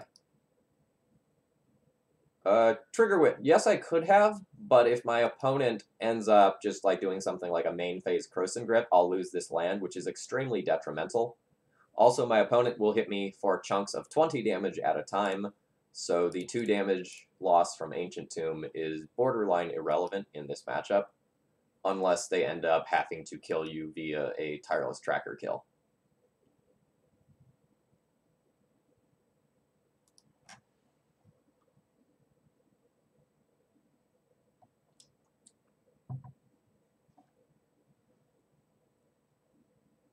Experimental Frenzy.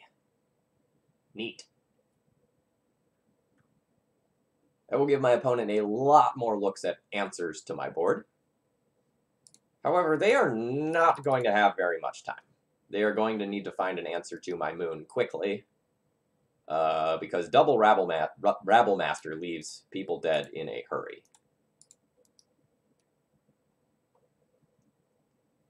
Might just be dead next turn. I'll math in a minute, but I assume it's dead next turn. I'm going to have 5 goblins, yeah.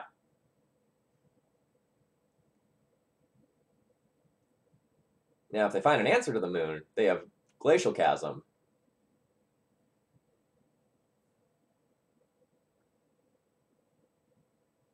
And that buys a lot more time. Yep.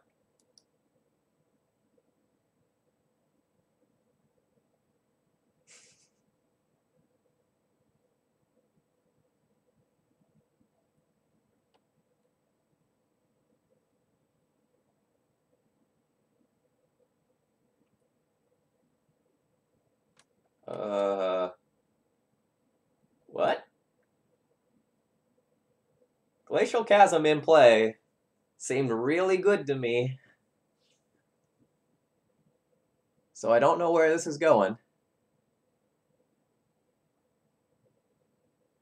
I don't understand. My life was just really bad. Now I feel like I just won.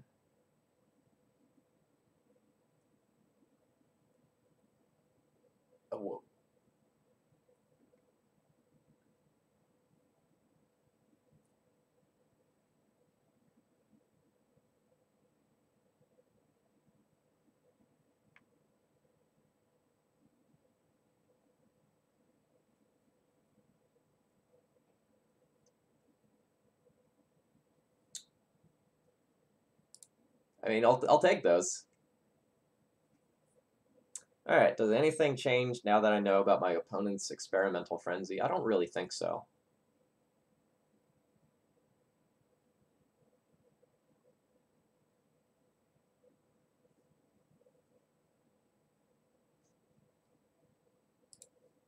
I could consider, like, cutting back on, like, one of my Magus effects when I'm on the draw and just, like, bring in another Confluence to just, like, dome and get rid of Moxen or something like that, but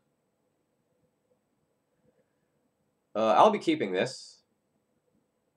So I can go, like, turn 1 Chalice into turn 2 Chalice and really limit my opponent's options for what they can do. So my turn 1 will probably be Mountain, Imprint, Chrome Mox, and Spirit Guide, then Chalice on 1, followed by turn 2 Chalice on 2.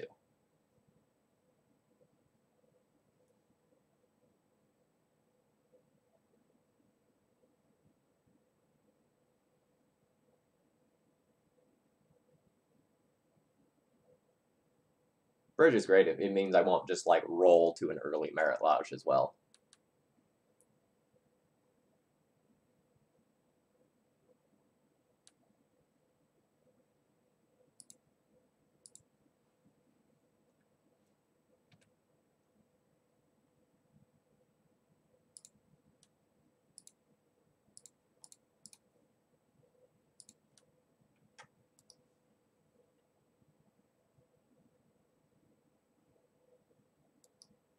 There is a world where, like, my opponent just, like, plays Dark Depths here, and I need to just, like, play the bridge.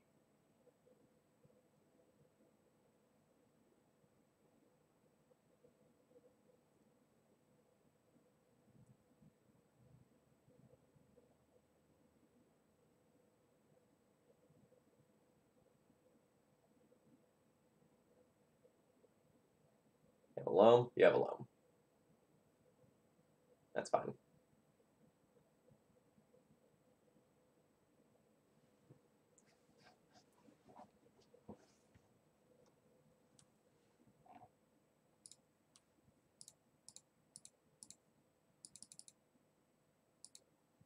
Alright, we have Chalice on 1. We have Chalice on 2. We have a way to beat a Merit Lodge, and we have a win condition. Things are looking pretty okay. You would like to ghost quarter my city of traders. Okay.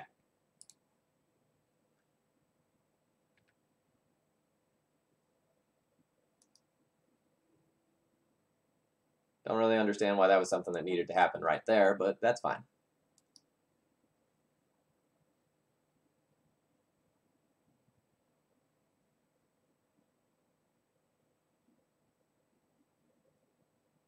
This Abrade is great, by the way.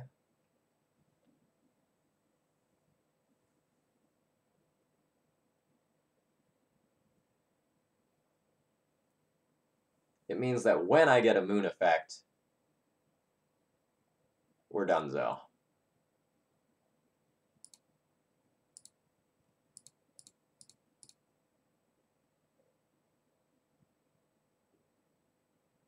I guess I have my Chalice to worry about.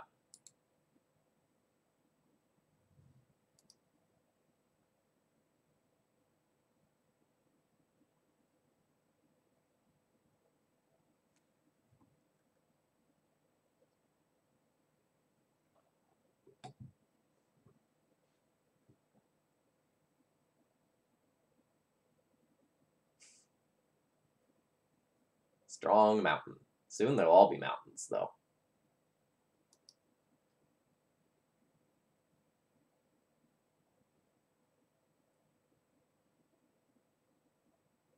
A tireless tracker. Well, that's fine. Chandra, like, beats that on board.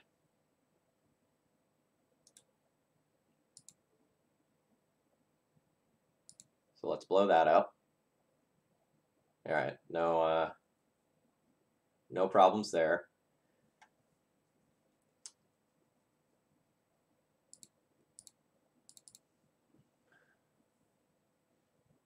And now we Moon Man. Feeling very solid about this. Opponent could have like a second tireless tracker,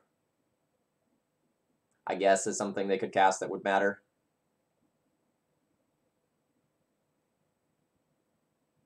But I'm in pretty good shape now.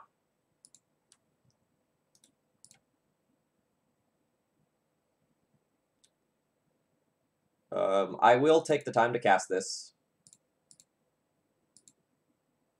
Again, we just kind of want redundant layers so that I don't lose to anything random, you know. The way we lose at this point is getting got by, like, a Merit Lodge quick kill somehow. But I think I've got enough layers of protection up where a loss is probably not possible anymore.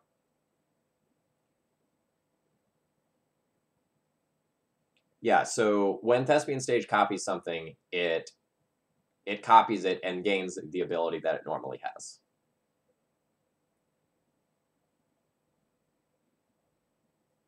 Alright, the Chalice on 2 is gone.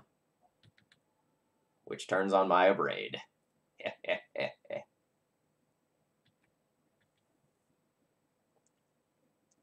If you want to understand how Blood Moon works, the sort of thing you're going to want to look into is something called layers. It's complicated.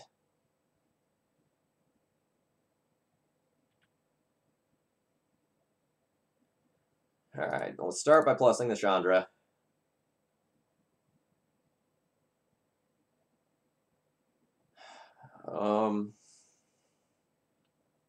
Yeah, we can just cast that. That's fine.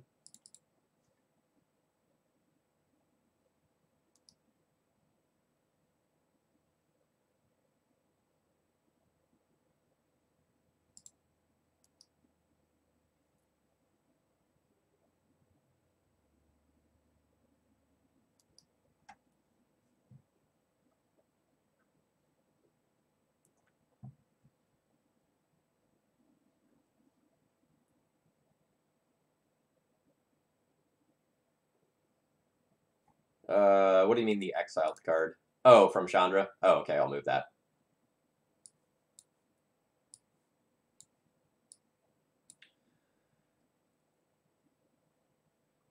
I probably don't need another Magus. I think I'd rather cast the War Boss. It's probably fine to play the Magus. But at this point, in order to, like, beat board, my opponent would need to Punishing Fire Magus, draw a green source, Krosan Grip the Blood Moon, and beat double Ensnaring Bridge. And I don't really see all of that happening.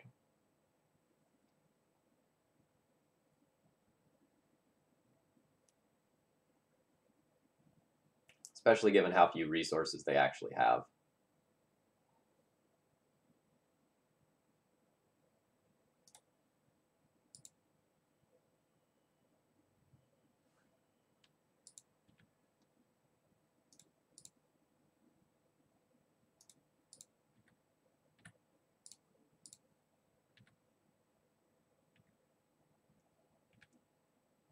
So that puts him down to 4, so I have lethal next turn.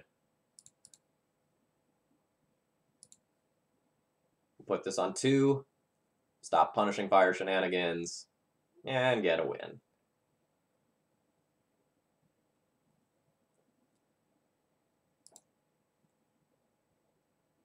Alright, let's play one more and round things out. SCG coverage is going to be starting up pretty soon, but, you know, there's always a little bit of build-up before actual matches. So let's make this next one our last one.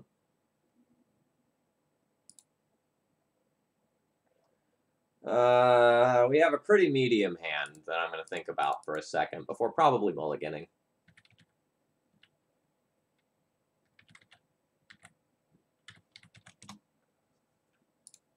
No data on my opponent.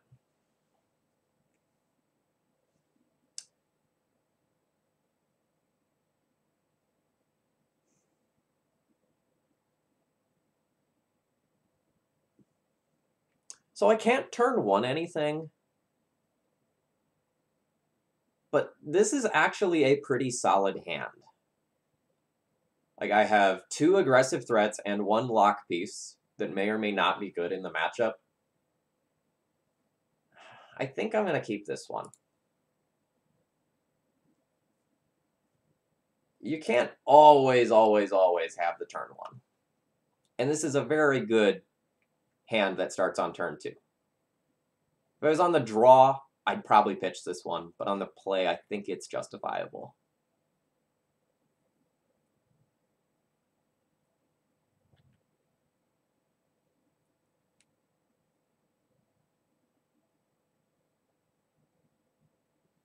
All right, so we see Island Preordain. Could be a number of decks. We'll be hoping for not Sneak and Show, because again, that one's rough.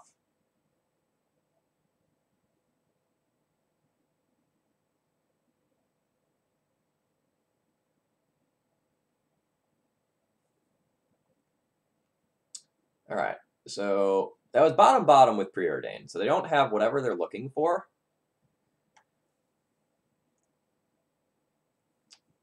I am almost strictly a Legacy player.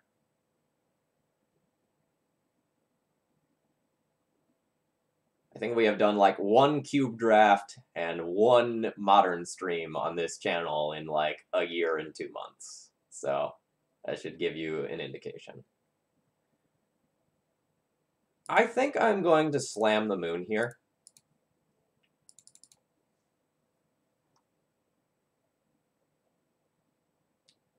If we are taking an opponent off of a second color, great. If we are preventing them from using future cantrips to shuffle, that's fine. And then we can close the game from there. But I'd really hate to play Rabble Master and then opponent goes like, Flooded Strand, fetch, swords, and they undo all of my work.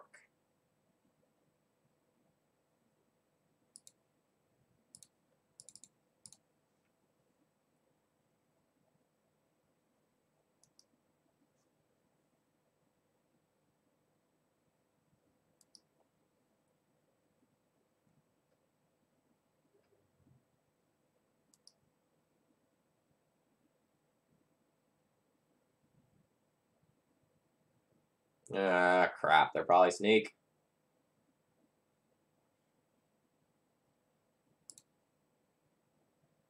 Alright.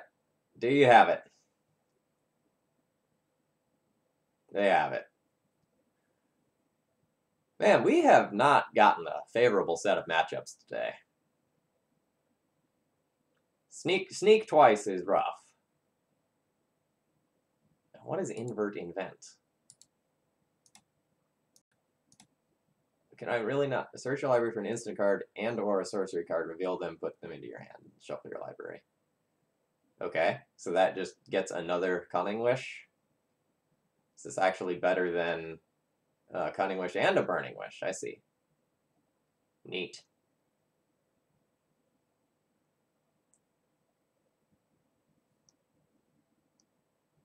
Oh, Enter the Infinite. I haven't seen that one in a while.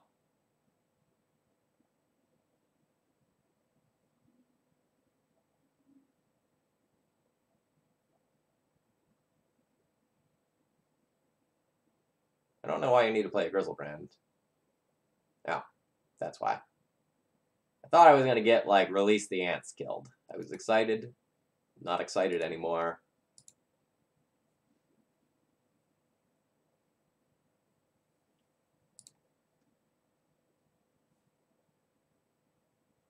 Today is Watch Phil Take a Beating. Alright, so Scab Plans in and Bridges in, sort of like before. We'll get rid of our 8 moon effects because they're not particularly good. And then I need to play one more card, so we'll board in a Confluence to round it out.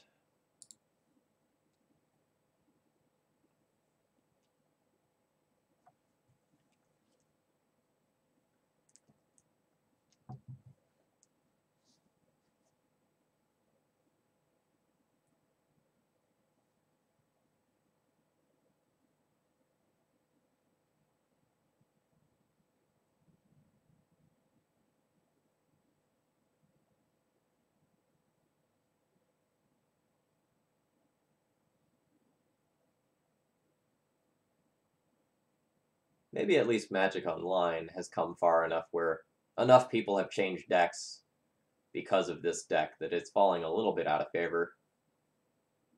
My matchups today have felt much harder than on average.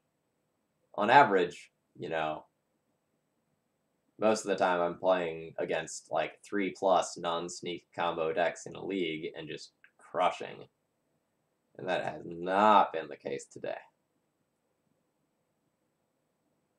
So I'll probably put this deck down for a little while now. Let things mellow out, and then come back to it. Because I do think it's very good. But not feeling strong today. You know, we dropped out of a league, and we're probably going to take another loss this round. Yeah, I think it's time for the Epic Thief on Monday.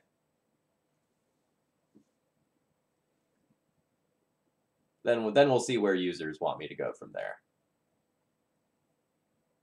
Gotta kind of get back into the swing of things. You know, I'm getting over being sick. I would like to play first. I really like doing things turn 1 versus this deck, but I don't think we're getting turn 1 hands. Trinisphere is quite good against the cantrip side of the deck. This is going to be another reluctant keep, but I can go turn 2 Trinisphere into, like, Rebel Master War Boss, and that is a blistering clock with a hate piece.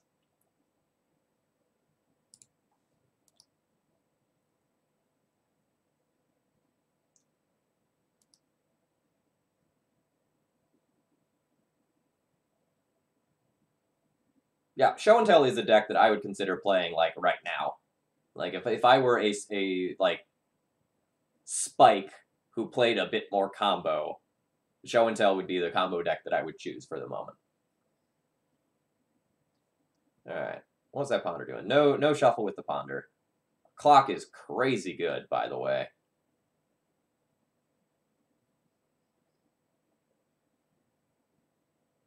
This is a 3-turn clock.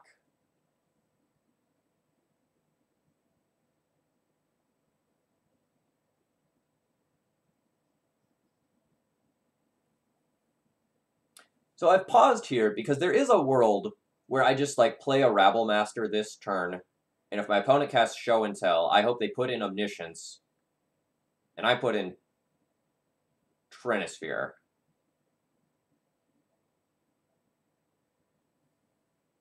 This is really loose if that exact line doesn't happen.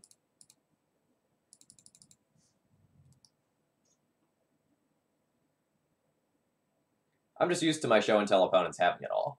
Like, I 100% expect my opponent is just going to go, like, Soul Land Show and Tell, get me. Because I feel like it just always happens.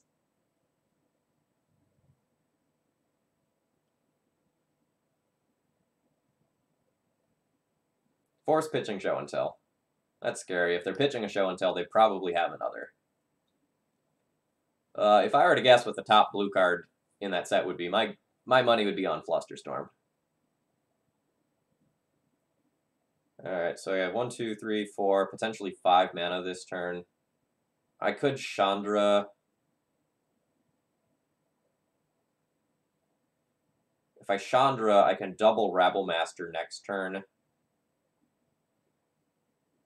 But if I draw a mana source or I use a Chrome Mox, I can already Chandra plus Rabble Master next turn, so I should just Rabble now.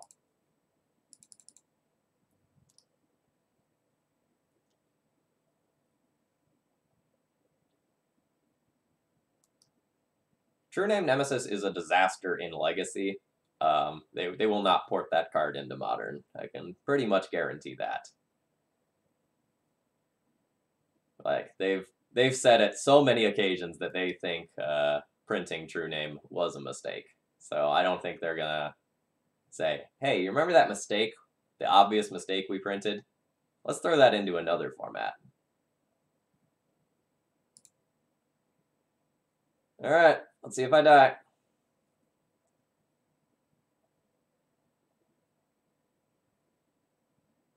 Well, that's pretty close to dead. I mean, I'll go to 1.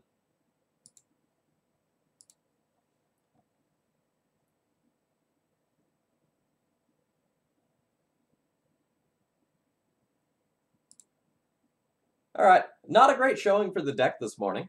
We got paired against a handful of tough matchups. Again, the things we're trying to avoid are Sneak and Show, because it can ignore both Chalice and Moon relatively easily. And we're also looking to sort of like dodge Stoneforge Mystic, and that didn't really happen today.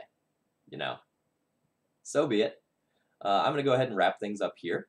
I hope you all enjoy the coverage of SCG Syracuse. I'll be hosting them in just a minute here. I'll be back on Monday night. I'm going to play some of the Epic Thief, the Thief of Sanity Blue-Black control deck that Eric Landon brewed up. And if you're enjoying my content on my channel, please follow. And if you're really enjoying it, please consider doing something to support me, whether that's subscribing or doing a donation deck list to get some sweet Legacy action on screen. Thank you very much, and I'll catch you all later.